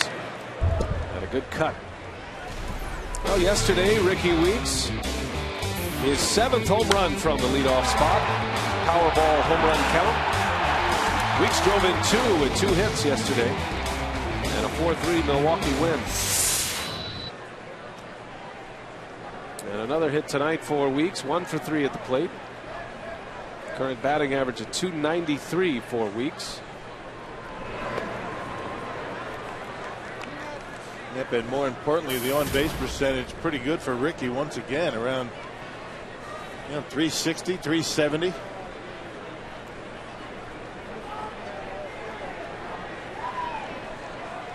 Coming in at 364. That's good for a leadoff hitter these days. Especially one with the power threat that Ricky possesses. He's a rare combination among leadoff hitters. You don't see run producing numbers like Weeks posted last year from A, leadoff hitters, B, second baseman. Although the trend of second baseman is becoming more and more popular. Guys like Dan Uggla, Robinson Cano. As Weeks chases one out of the strike zone, out number 2.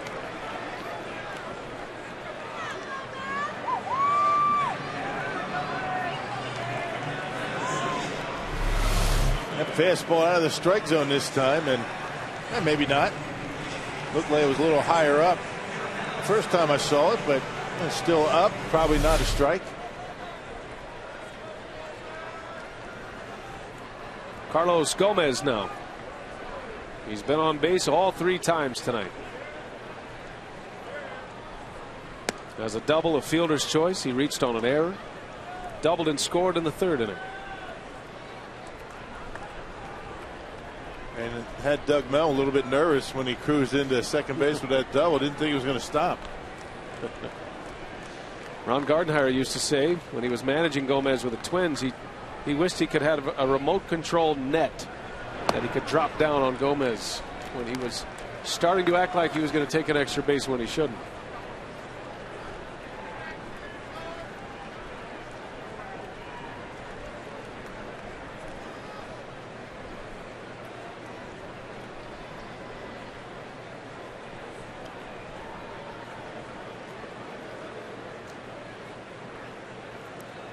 Markham out at second. Gomez takes a strike. By the way, that hit by Markham means everybody in the lineup tonight for Milwaukee with at least a hit. Markham was the last. 8 runs on 11 hits.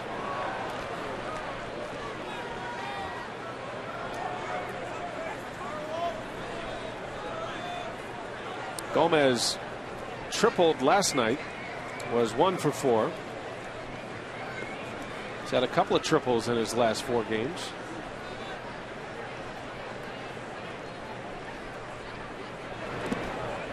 Did he go? No, he didn't. Able to check his swing, says John Hirschbeck.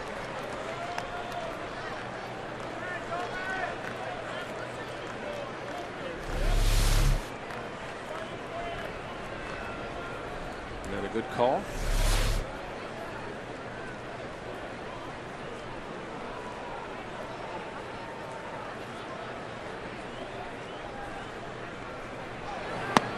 Got him. Gomez down on strikes. Another scoreless inning for Corey Luebke.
Game of the series, and it has been all Milwaukee tonight. A lot of offense, 8 runs on 11 hits. Everybody in the lineup has a hit, including the pitcher Sean Markham, and Markham has given up just 1 run through the first 6 innings and only 4 hits allowed. Final game of the series tomorrow. Miller Lite, what's on tap? No TV tomorrow. Catch it on the Brewers radio network, or better yet, join us here at Miller Park. It's a 12:10 first pitch, and then the Pirates are in town Friday, team off day Thursday, and then the Pirates come in for 3.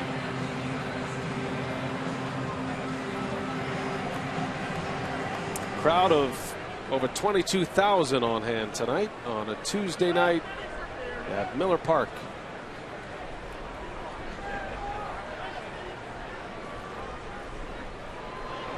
Sean Markham starting his 7th inning of work. His pitch count is in great shape. That was his 70th pitch. Facing Chase Headley to start it.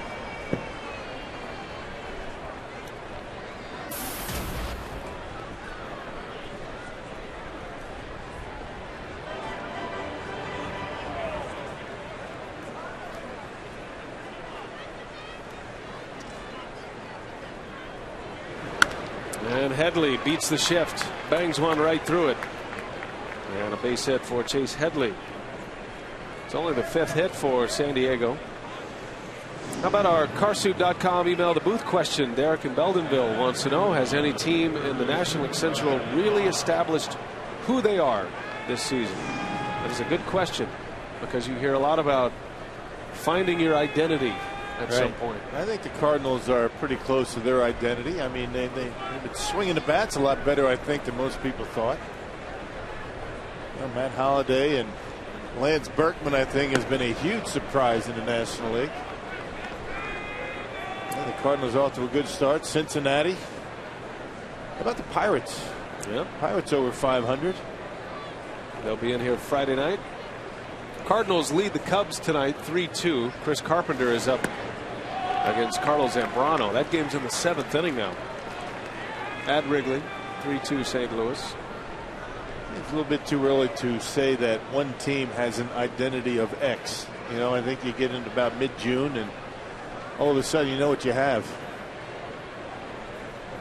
Well, Cincinnati, the reigning division champs, they have the most familiar pieces in place.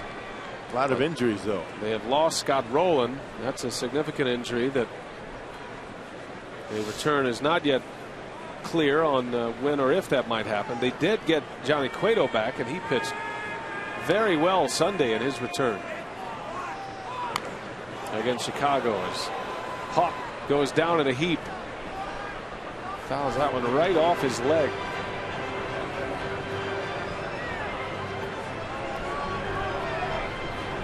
Big old swing by Brad Hawk, and watch this. Watch where this one ends up. Ooh. Right off the knee. Right off the inside of the knee. That makes it even worse. Big high leg kick, and hello. That'll leave a mark.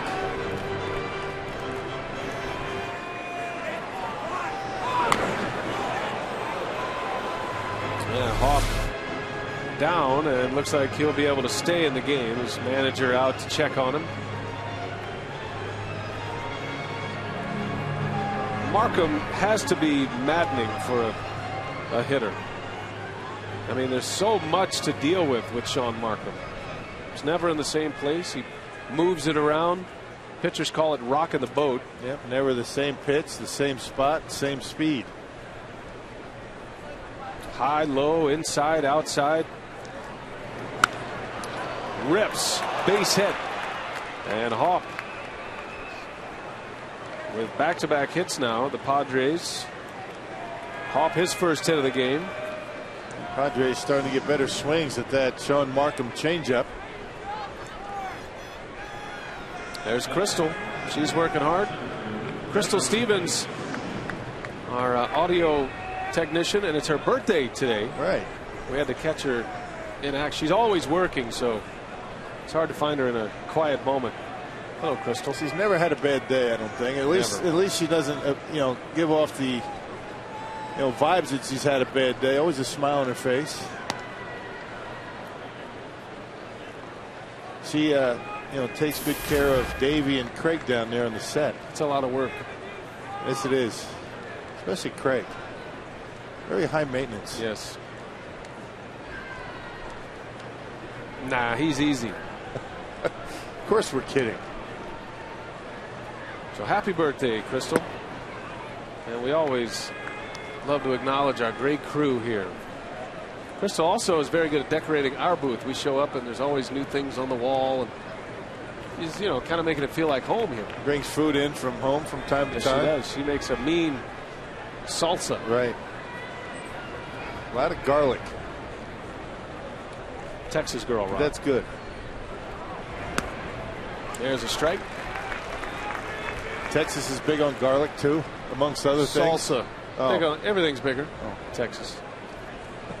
That's the key to good salsa, Right. Garlic? Yes. It's good, and it's good for you. Right. Delicious. 2 balls and a strike on Maven. Big hat. Also want to send out a happy birthday wish. Happy 93rd birthday to Mae Bentilla, and she's in Princeton, Wisconsin. 93. A friend of Doug Johnson. You know Doug? Fantasy camper absolutely. And works security here at the ballpark. Police officer. Right. He was my teammate at fantasy camp. New Berlin police officer. Good guy to know.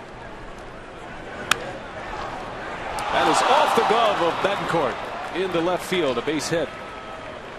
So the Padres with 3 straight hits in this inning, and the bases are loaded, nobody out, and Markham has a little work to do to get out of it.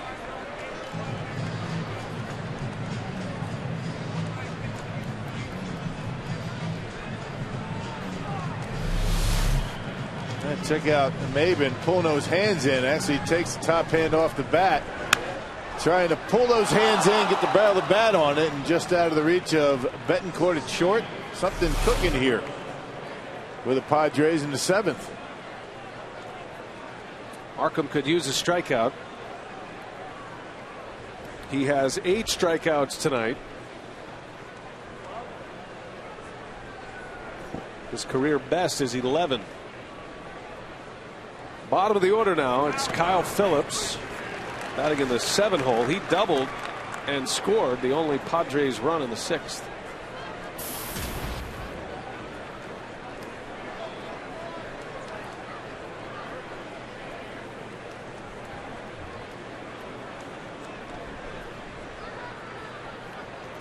Milwaukee looking to turn 2 against the San Diego catcher.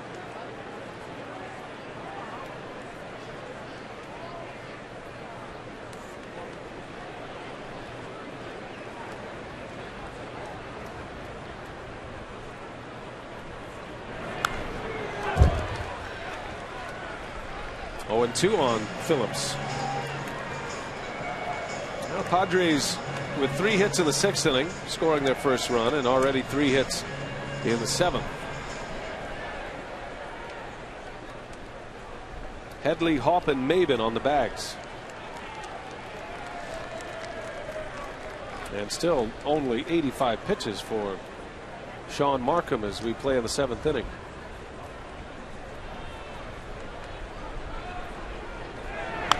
That one is hit well. That's a base hit and big trouble. Hard over to cut it off. 1 run is in Headley. Here comes Hopp. He'll score.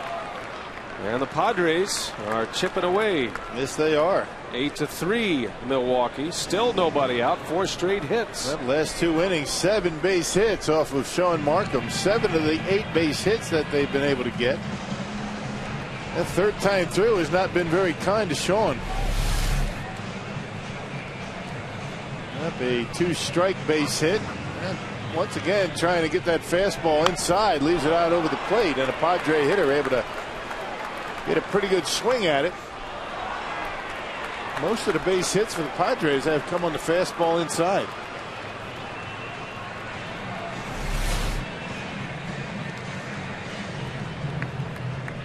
There's Marco Estrada.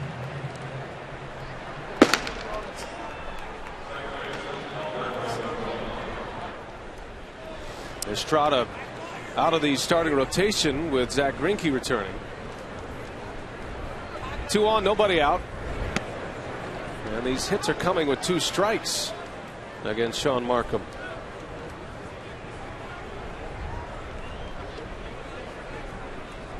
Denorfia will hit next for the pitcher. Alberto Gonzalez at the plate. He reached on an infield hit his last time up. And it's 2 balls and no strikes.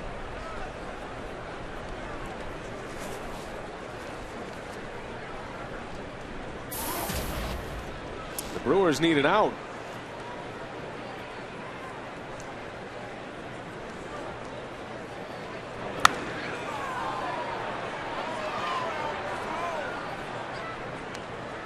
And Markham trying to use the fastball a little bit more 3rd time through than he did early in the ball game, figuring that the Padres probably waiting back in the breaking pitches. It's been the changeup and the fastball that have been getting hit the most in the last couple of innings. Haven't seen much of the curveball here tonight for Markham. Another base hit. Gonzalez to left. Another run is in for San Diego. 5 consecutive hits to start the inning. And the Padres are within 4 now. And decision time for Ron Roenicke. And nobody out. My goodness. And it looked like a curveball that stayed up in the strike zone, and Gonzalez able to hammer it into left field. And that's going to do it. So Markham has run out of gas here. Boy, just cruising along through the first 6 innings. Unable to get it out in the 7th. And Ron Roenicke will go to his bullpen. 8-4 Milwaukee, but the Padres threatening. We'll take a break.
and still nobody out.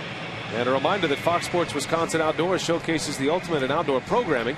Every Saturday and Sunday morning, experience everything from the pursuit of fish and game to exploring the best weekend destinations. Fox Sports Wisconsin Outdoors, presented by Menards. Saturdays at 6 a.m., Sundays at 8 a.m. only on Fox Sports Wisconsin.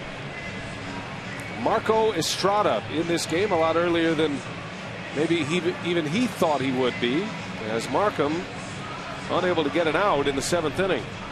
Yeah, lost game 1 of the doubleheader in Atlanta last Wednesday. 5 1/3, gave up 7 earned runs. And 1-1 with a .518 earned run average as a starter in 4 starts. This will be his 3rd appearance out of the bullpen.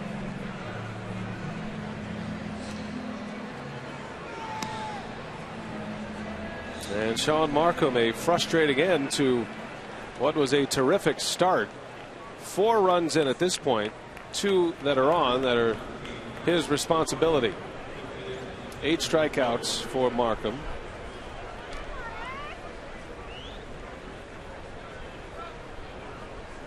So the Brewers in desperate need of an out. 1st and 2nd.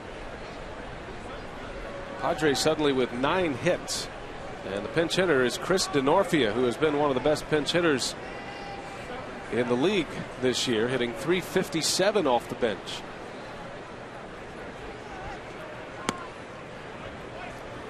Very similar style, Marco Estrada, as Sean Markham. Throws a big changeup. Of course, I think Estrada has a little bit more on the fastball. He'll get it up to about 92 miles an hour, but still has the good changeup.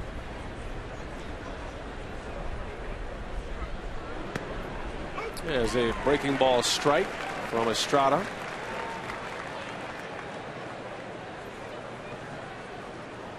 Kyle Phillips at second, the catcher. Alberto Gonzalez at first. Denorfia pinch hit last night. He doubled and scored. And has hit safely in his last 3 pinch hit appearances. Yeah, including last night.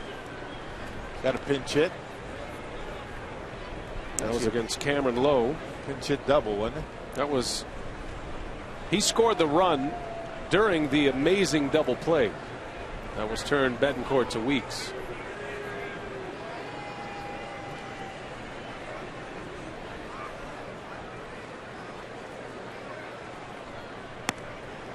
And it's 3 balls and a strike.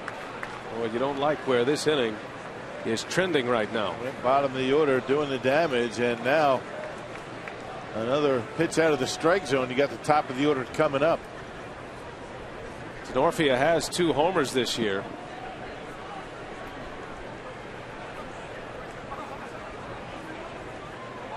Hitters count the 3-1. And he fouls it back.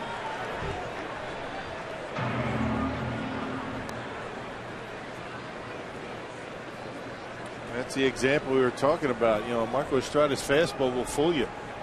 3-1 fastball for Denorfia. He's looking fastball, able to get it by him. Fouled it back. In Estrada's last 2 starts, his fastball was as high as 95 miles an hour. He's typically 93, 92 range.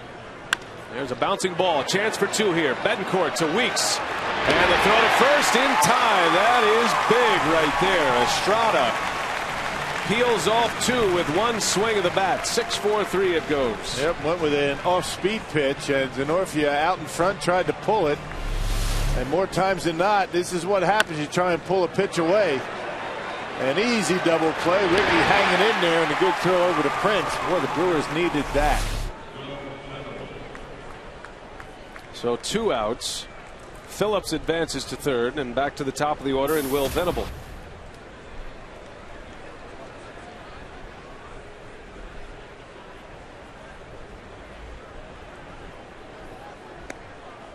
And a curveball strike to get him started. Venable singled off Markham to start the game tonight. He's 1 for 3.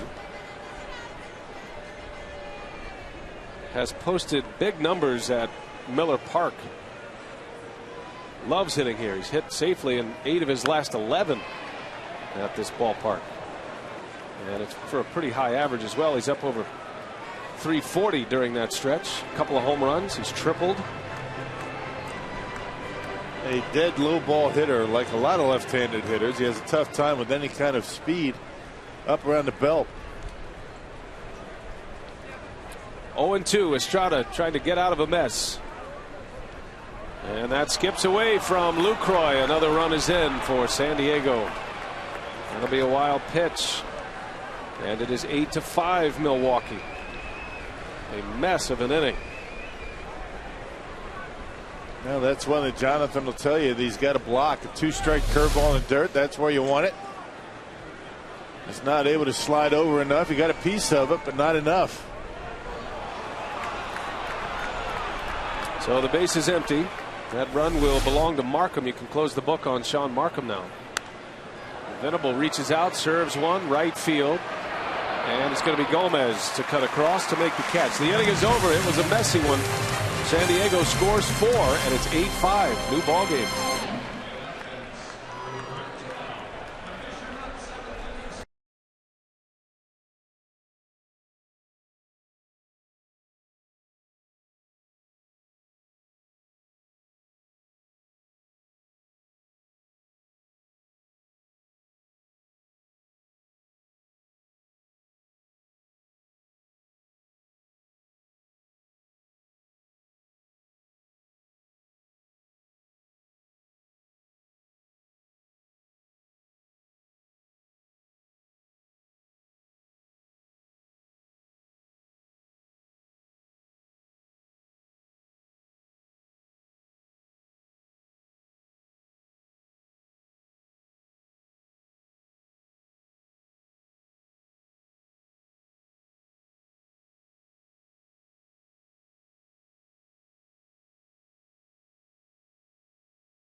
Dave and Craig back on board, getting you set for Brewers Live. And boy, Markham really was cruising through. Faced the minimum, Davey, through 5, but ran into a buzzsaw.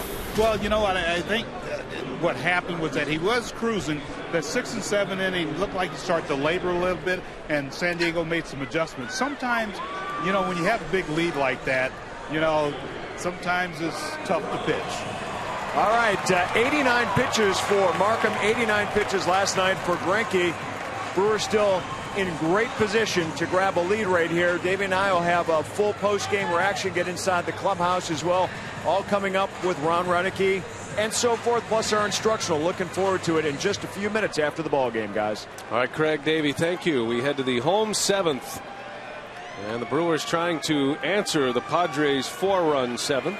Ryan Braun will lead off. Luke Gregerson, the new pitcher. This San Diego bullpen has been so good this year. They haven't been in position to hold a lot of leads, but this Padres bullpen with an ERA of 1.56 over their last 25 games. That's a pretty significant stretch. Yeah, that is good. And throughout the season, it's only at 219, and they've only allowed 5 home runs as a group. That whole bullpen, pretty good. Matter of fact, this bullpen is on a consecutive scoreless streak of 10 1/3 right now. So their last 10 1/3 innings, they have not given up a run. But the Brewers do have a 3-run lead and 6 defensive outs from taking the first 2 in the series. As Braun swings and misses, Gregerson makes quick work of Ryan Braun. Join Fox Sports Wisconsin and the Milwaukee Bucks point guard Brandon Jennings for a basketball instruction and fun at the 2011 Brandon Jennings basketball camp. That's August 11th and 12th at Homestead High School in Mequon. Camp is open to boys and girls ages 7 to 18. Visit foxsportswisconsin.com. Click on the upcoming events banner for details. Here is Fielder now with one away. San Diego's bullpen has struck out the last 3 hitters.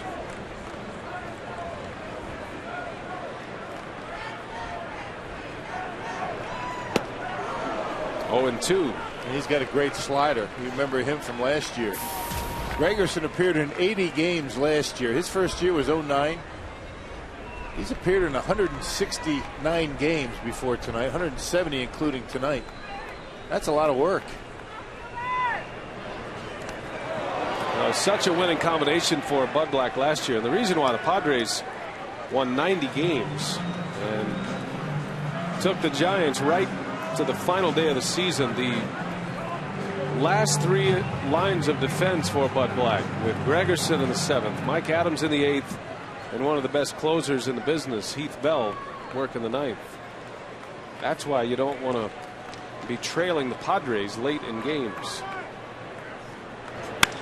Fielder rips one through the shift, a base hit. He left that hole wide open, and Fielder bangs one through it. His second hit of the night. Yep, and Gregerson left the fastball up and away, and Prince able to go right with it. A great approach by Prince, not trying to pull it. The other thing about this Padres bullpen, they don't walk too many guys. They have good arms. You can see that sinker stays up in the zone. And able to beat the shift. Prince has been doing a fair amount of that lately. So Prince at first with one away, and here is Casey McGee now. Off the end of the bat, chance for 2 here. Easy as it gets for the Padres, inning over. And we're on our way to the 8th inning. San Diego coming up, 8-5 Milwaukee.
A little warmer. Look for first pitch temperatures at 67 degrees with winds out of the south, but we could even see a shower or thunderstorm around. Well, hopefully not. Hopefully we can have the roof open tomorrow. That is a 12-10 start. Final game of the series. We go to the 8th. 8-5 Milwaukee. Second game of this set. And Estrada back on the mound. First ball swinging. Bartlett grounds out to Betancourt. One away. Marco Estrada got out of a mess in the 7th. All right, our Ho-Chunk Gaming Wisconsin text question. Eileen in Wauwatosa wants to know, does the pitcher adjust to his pitch selection when the batter shows bunt? I think you pretty much have an idea if a guy's going to be up there to bunt. There's really not a whole lot of surprise. We're assuming we're talking about a sacrifice bunt, correct? No, I guess basically what you do is you call your pitch and you throw it. I mean, it's very difficult to change the pitch that you throw, you got to let your catcher know what's going on. I mean, Bob McClure was the only guy I knew that did that. He just kind of threw whatever he wanted. Trusted you to make it up. Bob McClure, the current pitching coach of the Royals. Spent many years with the Brewers, and I caught him as a member of the Angels. He said he would see the hitter leaning, and he'd go from a curveball to a fastball. That's always a lot of fun for a catcher. Did you ever just wear one in the bread basket? Ever? Umpire wore a couple too. True story. Fastball strike from Estrada. News earlier today, Ron Renicky revealing that Brandon Kinsler has been nursing a little tightness in his elbow, on the bicep of his elbow, just above the elbow, I guess. As Ludwig puts that one in play, big easy hop for McGee, 2 outs for Estrada. And I bring that up because Kinsler is being checked by doctors, and he is not available, but not on the disabled list. So you could see, if Estrada continues to get out, you could see Estrada finishing this game. And if that is the case, he would actually be credited with a save. Yeah, because he came in with nobody out in the 7th inning. I think Ron Renicky would love nothing more than to make this a 2-pitcher game. But obviously Estrada has to continue with the clean innings. Stetter gets ready. Brad Hopp would be next, a left-handed batter. Perhaps Stetter is preparing for Hopp.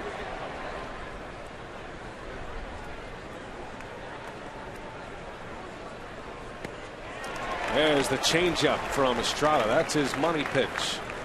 Yep, the changeup and the fastball have been good for him. What separated him this year, though, is his curveball. The curveball has been a good one for him.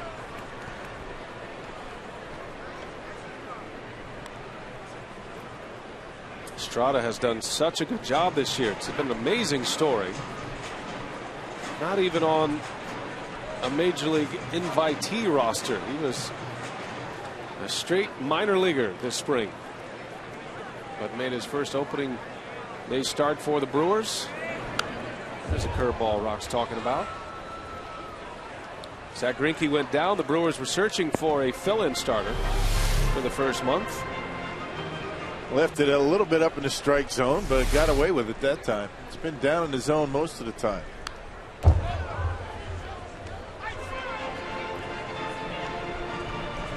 He pitched so well out of the starting rotation that the Brewers were forced to keep him around.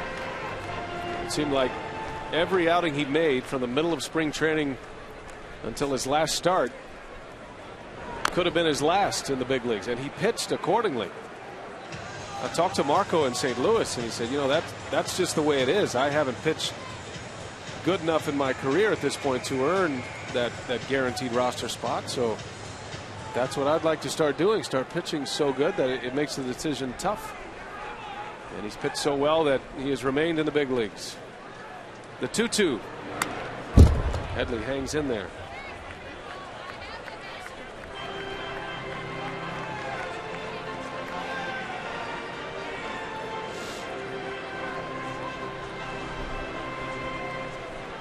Estrada's ERA a bit skewed. He gave up 7 earned runs in his last start.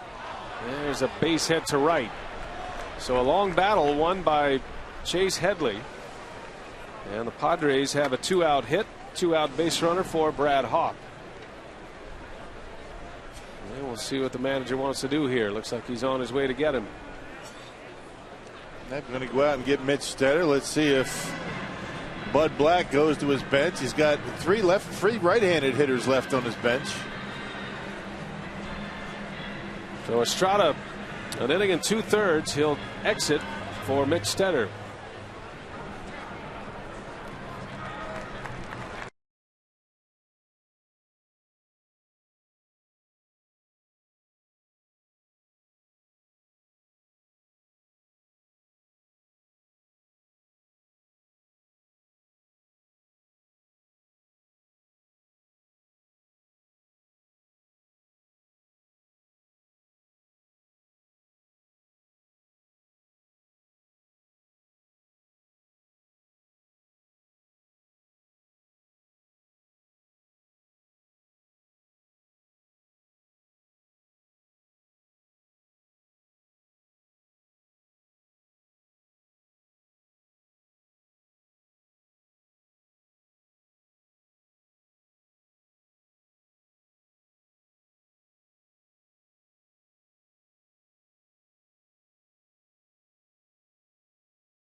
I want to remind you that Zach Greinke notched his first win of the season last night at Miller Park, and you can log on to FoxSportsWisconsin.com to hear his thoughts on the win, the crowds at Miller Park last night, and much more from Zach. Check it out now, FoxSportsWisconsin.com. Here is Mitch Stetter, and instead of facing Brad Hawpe, Stetter will face Jorge Cantu, who will pinch hit for Hawpe. Well, it's been a while for Stetter, nursing a bit of a groin situation. Last Wednesday, Stetter appeared in both games of the doubleheader against the Braves in Atlanta. Well, a big spot here. The Brewers surrendering 4 runs in the 7th inning. Markham finishes with 6+ and 5 earned runs. San Diego is a swing away from making it a 1-run game as Cantu pops it foul out of play.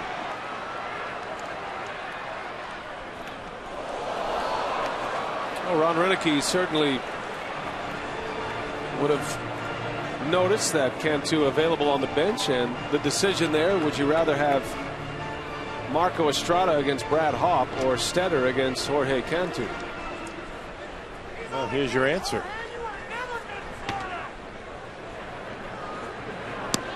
There's a backdoor breaking ball, a sweeper in there from Stetter, and it's 1-2.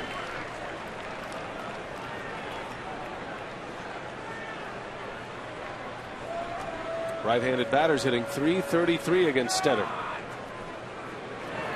And a shot and a base hit center field. Cantu singles, and the Padres are going to bring the tying run to the plate. Well, nothing but right-handed batters coming up. We'll see what Ron Renicky elects to do. He's got a right-hander down in the bullpen. Looks like it's Cameron Lowe. Who would have thought when this game started it was 8-0 in the top of the 6th inning, and Ron Renicky is using his 3rd reliever. Inning started with Estrada. Stetter cannot retire his only batter, and back to the bullpen. Game is tight now. Tying run at the plate. We'll take a break, set up Cameron Lowe when we continue.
I figured I'd probably just kick it around, so let them have it. But that was just an outstanding play, just amazing. One of the best plays I've ever had behind me.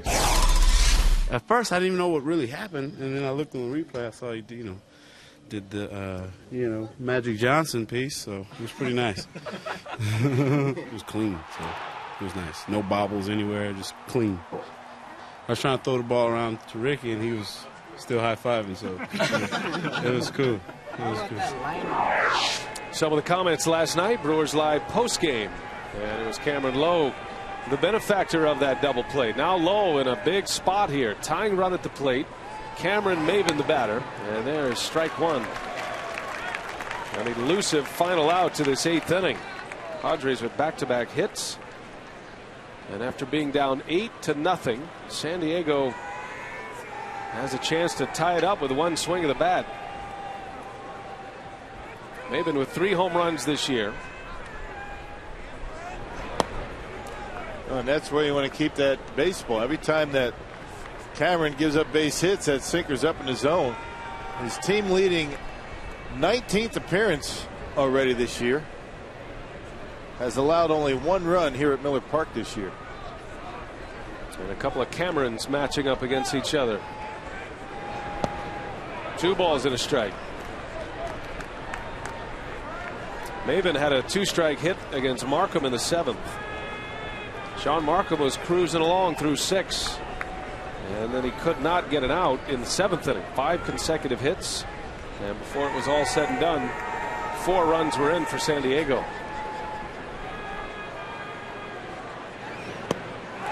Two and 2.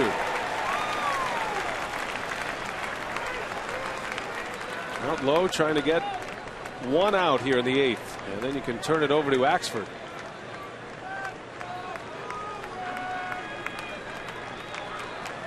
Big pitch coming up. 2 on, 2 out. And the 2-2 in the dirt. Full count to Maben. Well, that's the count that they wanted to avoid. Now you give their base runners a head start. Cantu at first. Not a great base runner, but you would figure now a gapper's going to score him. 3-2, 2 outs. Runners on the move. Headley and Cantu on the bags. Both delivered 2-strike hits to extend this inning. Runners go. 3-2 and a bouncer foul right off his foot.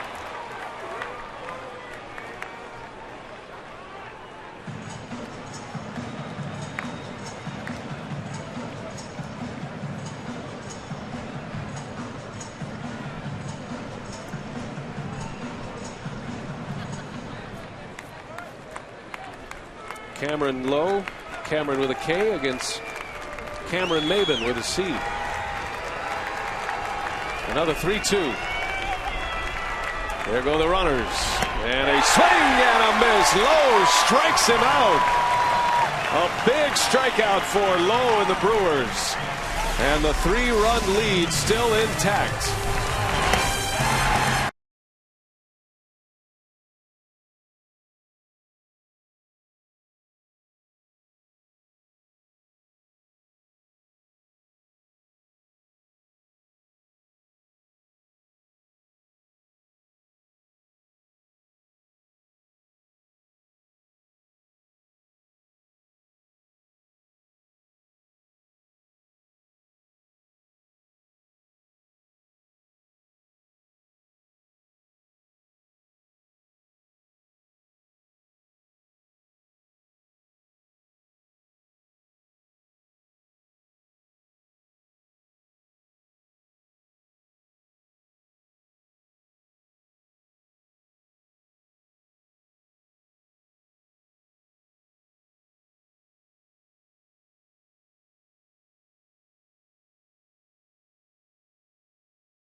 To a conclusion, it has tightened up here at Miller Park.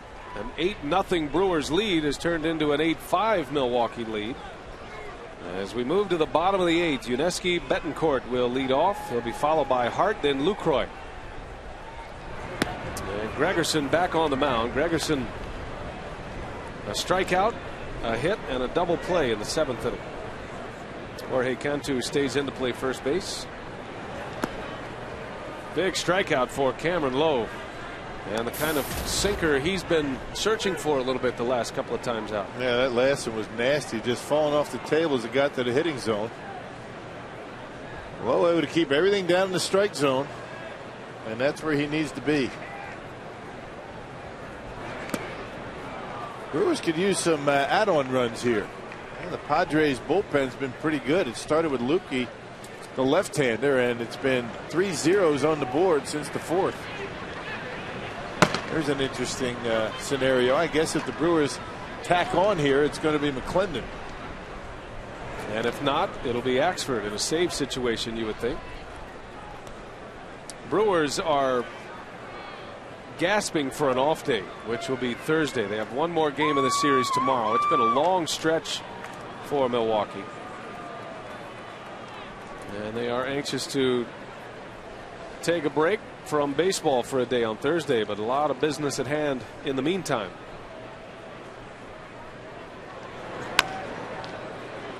You look at the Brewers schedule, remember the rain out, so they didn't play on the 3rd of May, but had to come right back and play a doubleheader, which always is trouble on your bullpen. And the Braves scored 8 runs in both games of that doubleheader. Brewers have not had an off day since the 28th of April. It'll be 13 straight before the off day Thursday. Slow roller, tough play, throw to first in time to get Betancourt. Nicely done from Alberto Gonzalez. Don't forget, coming up after the game tonight, our Brewers Live post-game show, which will include our post-game instructional. And Rock, what's on board tonight? What do we got for our instructional this Well, evening? we're going to talk about the way Prince Fielder holds runners on at first base. You know, the way he doesn't really hold the bag. He's off the bag a little bit. We'll talk about why he does that and the pros and cons. Does Davey know how close that he came to taking one of the choppers there when you're playing the flip with the bat? Do you remember how close I came to taking one of the choppers last night in the instructional? I've never seen anybody play flip with a bat before. I thought flip was a glove game. I wasn't playing flip. I was just showing off. I think you can do better. Good I'd like to hand-eye reshoot coordination. You think I should reshoot it? Yes, I do. Davey almost wearing one in the goatee on it. Davey knocked me down yesterday in the instructional. To the ground? I was trying to, do the fake button slash, Yeah, the Butcher Boy play. First pitch he threw me right at my head. Kind of had me loose in that box after that.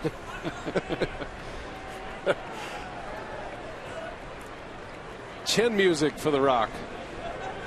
It's just such an inviting target. You didn't see me, huh? I heard about it. I was closing up my book here. You were halfway home when that happened. What are you kidding? Halfway to Madison. You were. That's not true. It's all right. We all have our role in the post-game show. Yeah. What exactly will your role be tonight? I know one thing. I'm not going to allow Davey to throw any baseballs in my direction. I will be the thrower today. And he better be loose. He better be stretching out down there in the set. Fly ball shallow center. This is Maben for out number 2. I can understand though. Because look, I mean what the brain says and what the arm does. Oh, come on, Rock. Oh my gosh. You could have caught that with your bare hand. That was not the instructional. The instructional was hitting the baseball. Oh man, he's bailing. He's like Al Simmons. Now you're blaming me for that. Parts. That was slightly embarrassing. Dude, I'm 80. 80. Acting 80. I'm 52.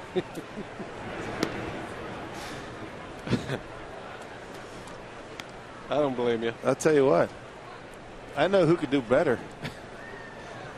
Brian Anderson could do better down the instructional. I think it's a challenge. The plate presented by Wendy's. Is that what you're saying? No, it's. You want to come down with us? Much funner watching you guys. Okay. Former big leaguers.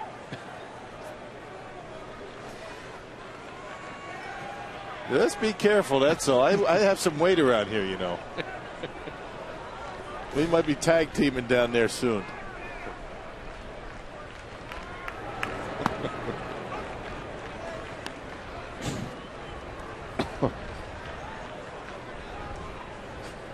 That first pitch scared me, I got to be honest. Wasn't wearing my glasses. Good thing I wasn't. I might have broke them. I need a memory. I need a good Rock memory right now. I need maybe a no-hitter memory. Maybe the push bunt. Take you back to your glory days. It was not your best moment. I don't know how this always comes back on me. That was a bad pitch. I get it. You don't want to pick on Davey. I get that. Right. I get that. Davey's trying. I mean, he's giving his best.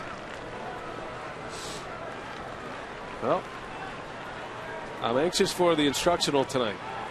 I will be throwing. 2 balls, 2 strikes on Lucroy. Oh, fouled it off. Came back and got a piece of Lucroy. See where it got him. Oh man, right in the ear. Yeah, the jaw.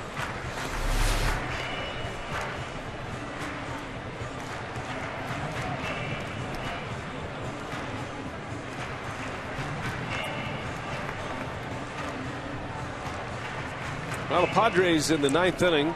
They're at the bottom of their batting order. Kyle Phillips, Alberto Gonzalez in the pitcher spot. Gregerson trying to give San Diego 2 innings.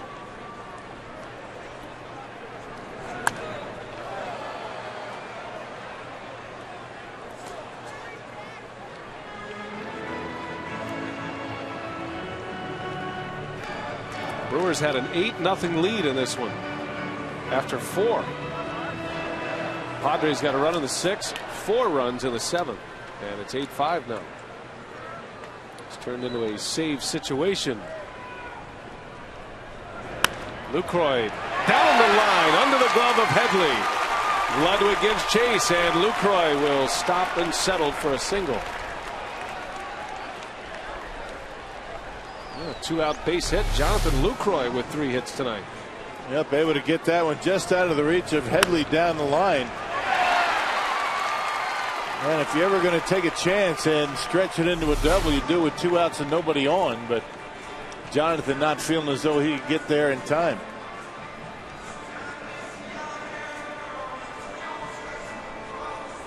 Lucroy with his second 3-hit game this season. And he is aboard for the pinch hitter Mark Kotsay.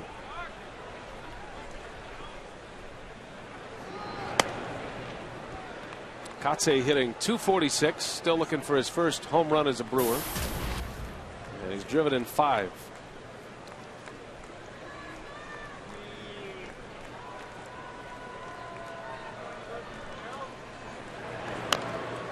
Right off the end of the bat, and it's going to be a tough play and a wise move by Gregerson to let it roll foul. Well, that was a heads-up play by the Padre pitcher. Yeah, if he picked it up, he had no chance, so I guess he didn't have much of a choice. Right off the end of the bat, it's got that big spin on it, and once it took that second hop, Gregerson knew it was going to go foul. Get out of the way. Tell you what, that's some athleticism there from Gregerson. Popped himself up to avoid the baseball. Could have just as easily slid right through it and made contact with the ball, which would have made it a fair ball.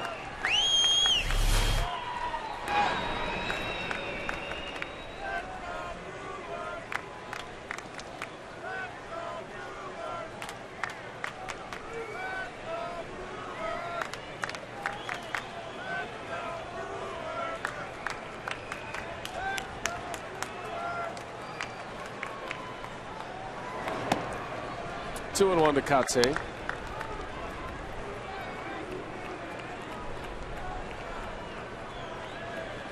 With the White Sox last year, Kotsay with 8 home runs a season ago. He was mostly as a designated hitter for Ozzie Guillen. Fitting back in his role as a left-handed bat off the bench now.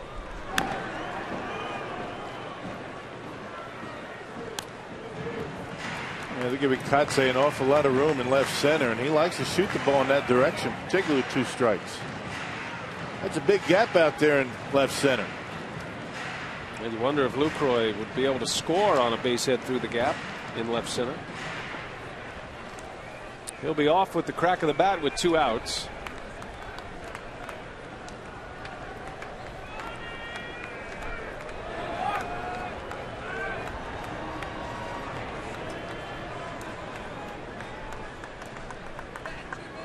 I'm sure Gregerson has a lot of friends and family here in Milwaukee. He's an Illinois native from Park Ridge, Illinois.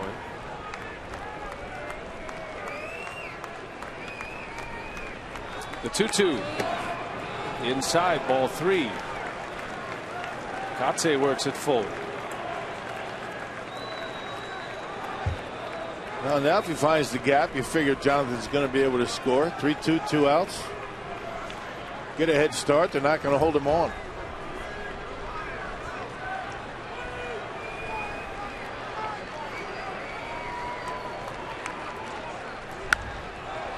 And a little flare foul. That's going to get into the seats.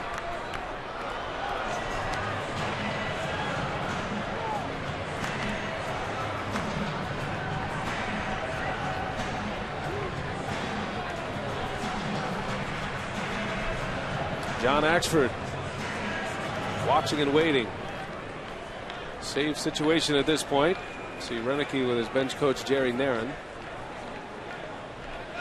Top of the order next. Kotze trying to get Weeks in at bat in this 8th inning. Another 3-2. Lucroy takes off. Kotze hits one high in the air. Deep right center field. Back is Maben, and he will run it down. Well, that one didn't travel at all. Kotze taking an extra look out there. Long fly ball out. Here comes Axford. Save situation coming up. We head to the 9th inning.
An 8-5 Milwaukee lead.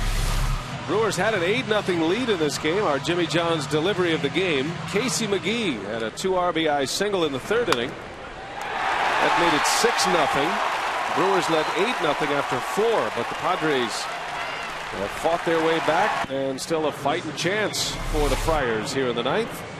Axford on to try to nail down number 7 here tonight for Milwaukee. Well, good news is 7, 8, and 9 coming up for the Padres. John Axford picked up save number 6 last night. Pitched an inning, did not give up a run, gave up a hit, however, has not surrendered a run in his last 8 home appearances. That covers 8 innings.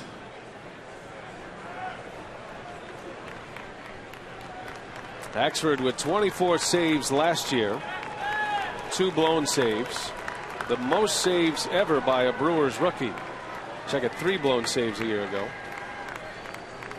And he is facing Kyle Phillips to start the Padre ninth. The Brewers 3 outs away from winning back-to-back games in this series and giving themselves an opportunity at a sweep tomorrow afternoon.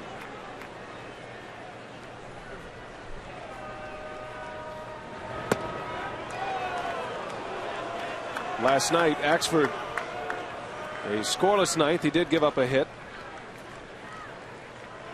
saving his 6th and saving a win for Zach Greinke, which was his first in the National League.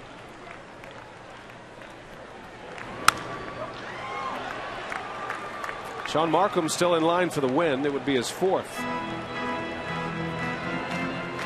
That velocity good for Axford last night and tonight. Most of his fastballs tonight have been at 95 miles an hour. So he can drop this curveball down in the zone and get the swing and a miss.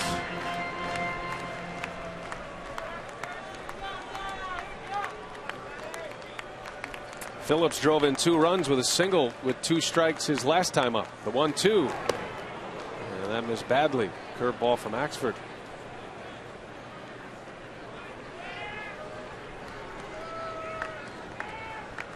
Bud Black has seen his Padres battle back tonight.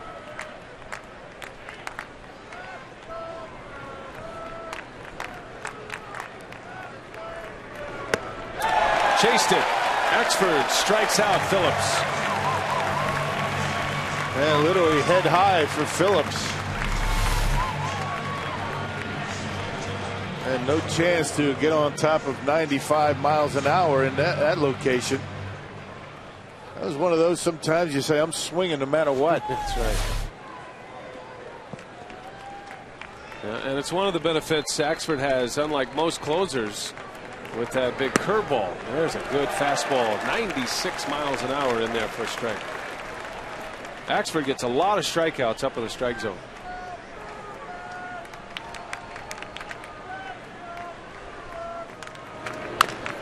Big chopper. Weeks backing up. And a low throw. Fielder digs it out, but he's off the bag. And Gonzalez safe at first. Well, let's hope that doesn't cost the Brewers. That'll be an error on Weeks.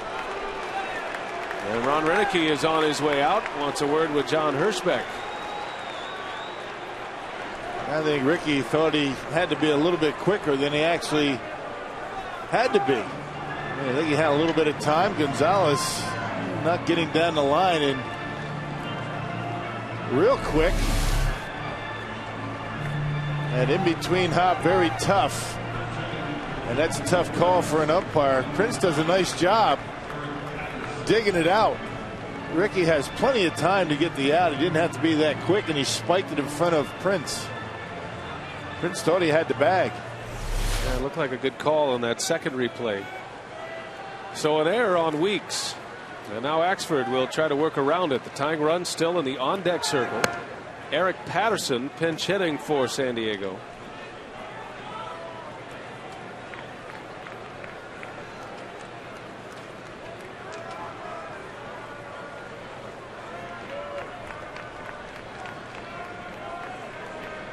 Should be 2 outs, nobody on. Instead, Axford working with a runner behind him.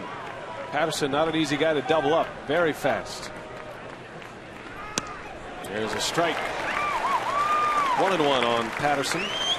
He started at second base last night. Had a tough night at the plate.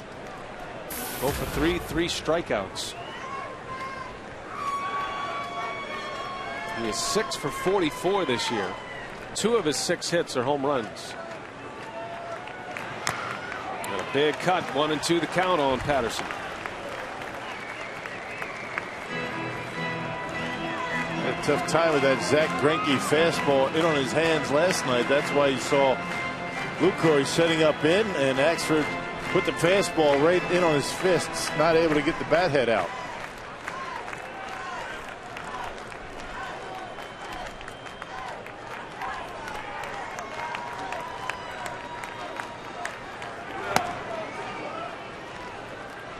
Wouldn't nibble on the high fastball.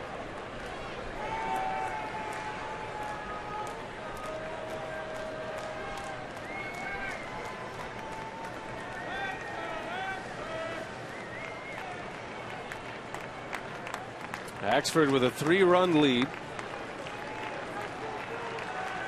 1 out in the 9th, and down he goes. Axford, a fastball right down the middle. He caught him guessing. Second strikeout of the inning for John Axford. At this point, our Menards player of the game, Jonathan Lucroy. Talked about him in the open, part of the supporting cast outside of Braun and Fielder. Lucroy with 3 hits. And now Axford is an out away from securing his 7th save of the season. Top of the order, Will Venable. Runner takes off, strike 1. The Brewers content to allow Gonzalez to second base. No stolen base for Gonzalez.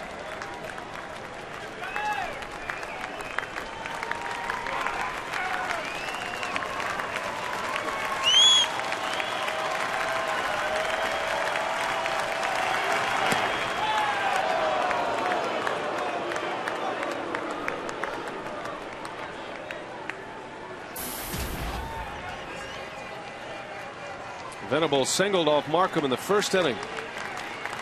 1 for 4 tonight. Axford saved one for Greinke last night, trying to do the same for Markham tonight. And a bouncing ball, foul, just foul. Oh, man. Oh, that had some spin on it, didn't it? Yeah, that ball was by Venable, but he just got the bat on it. Almost got that ball to bounce inside that third base bag. That didn't miss by much. Fans on their feet. They want a strikeout here. Axford a chance to strike out the side for his 7th save.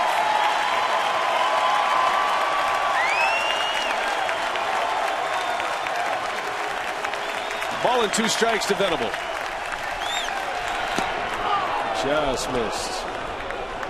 Venable didn't chase. That's Axford's best fastball of the night, 97 miles an hour. Yes, it was. He's been around 95, 96 the entire inning.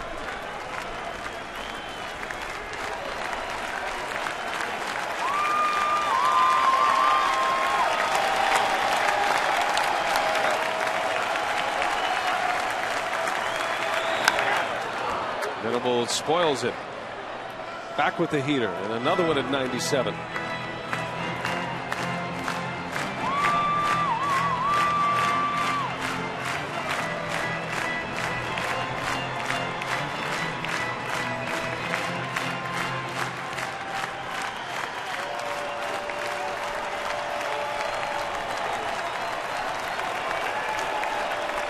Tying run is on deck. Axford trying to finish it off right here. 2 balls, 2 strikes, 2 outs in the 9th. And a swing and a base hit to right.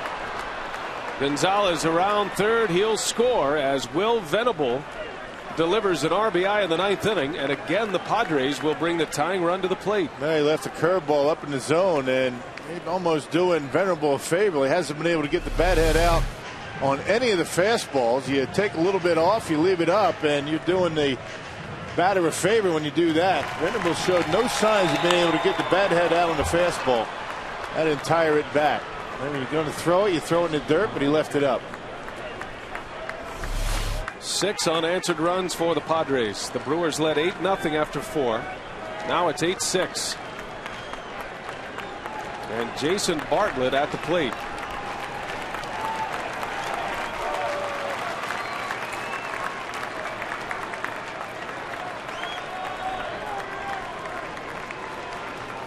Dangerous hitter on deck in Ludwig.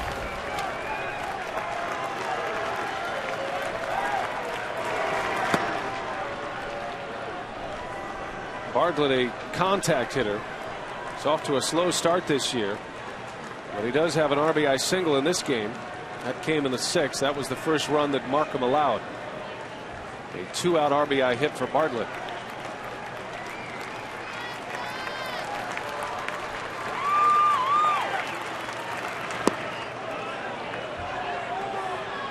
Two balls, no strikes. And the last thing you want to do is bring up Ryan Ludwig with the tying run at first base, and Ludwig is due. He has not swung the bat very well in this series. That's a guy you want to avoid right here. Runner goes, and a swing and a foul out of play. Unable to get around on the fastball. That goes to your point, Rock. Even in a hitter's count, much like with Venable, Bartlett fouls it off to the right. Yeah. Well, you saw where all the foul balls were going with Venable at the plate. It was over toward third base. Wasn't able to pull anything. Keep staying hard on the hands, and I think you'll be all right. Bartlett was an all-star 2 years ago. Hit .320 for the Rays. The 2-1. Venable takes off. Line drive center field. That's a base hit. Venable on his way to third. And the screws are tightening up. Now the tying run is aboard. The go-ahead run coming up in Ryan Ludwig. I tell you, Bartlett centers on that baby. It was out away from. You can get to a big fastball when it's away and down better than you can up and in. And he smokes that one into center field. Now the tying run on first base. And the guy that we've been talking about coming to the plate, Ryan Ludwig, with big time power. He's got 4 home runs, and he is due. Rick Kranitz, a quick scouting report on Ludwig. Remember the error committed by Weeks. That opened up the inning with 1 away. That run scored Gonzalez. Axford came back with a strikeout, but now back-to-back hits with 2 outs. And the Padres have the tying run at first, the go-ahead run coming up in Ryan Ludwig.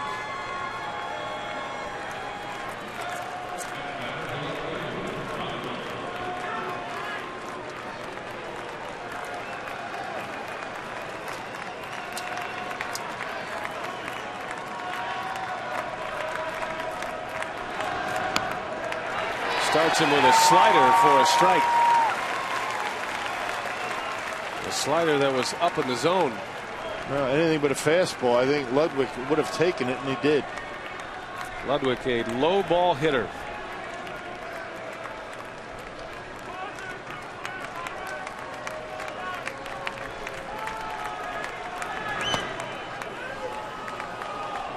Count evens 1-1. Be interesting to see if the Padres put Jason Bartlett on the move here. If he steals second, then a base hit would tie this game. Yeah, they like to run. That's a big part of their game. Bartlett with 5 stolen bases, hasn't been caught. Stays put. Ludwig fouls it away. Ball and 2 strikes on Ludwig.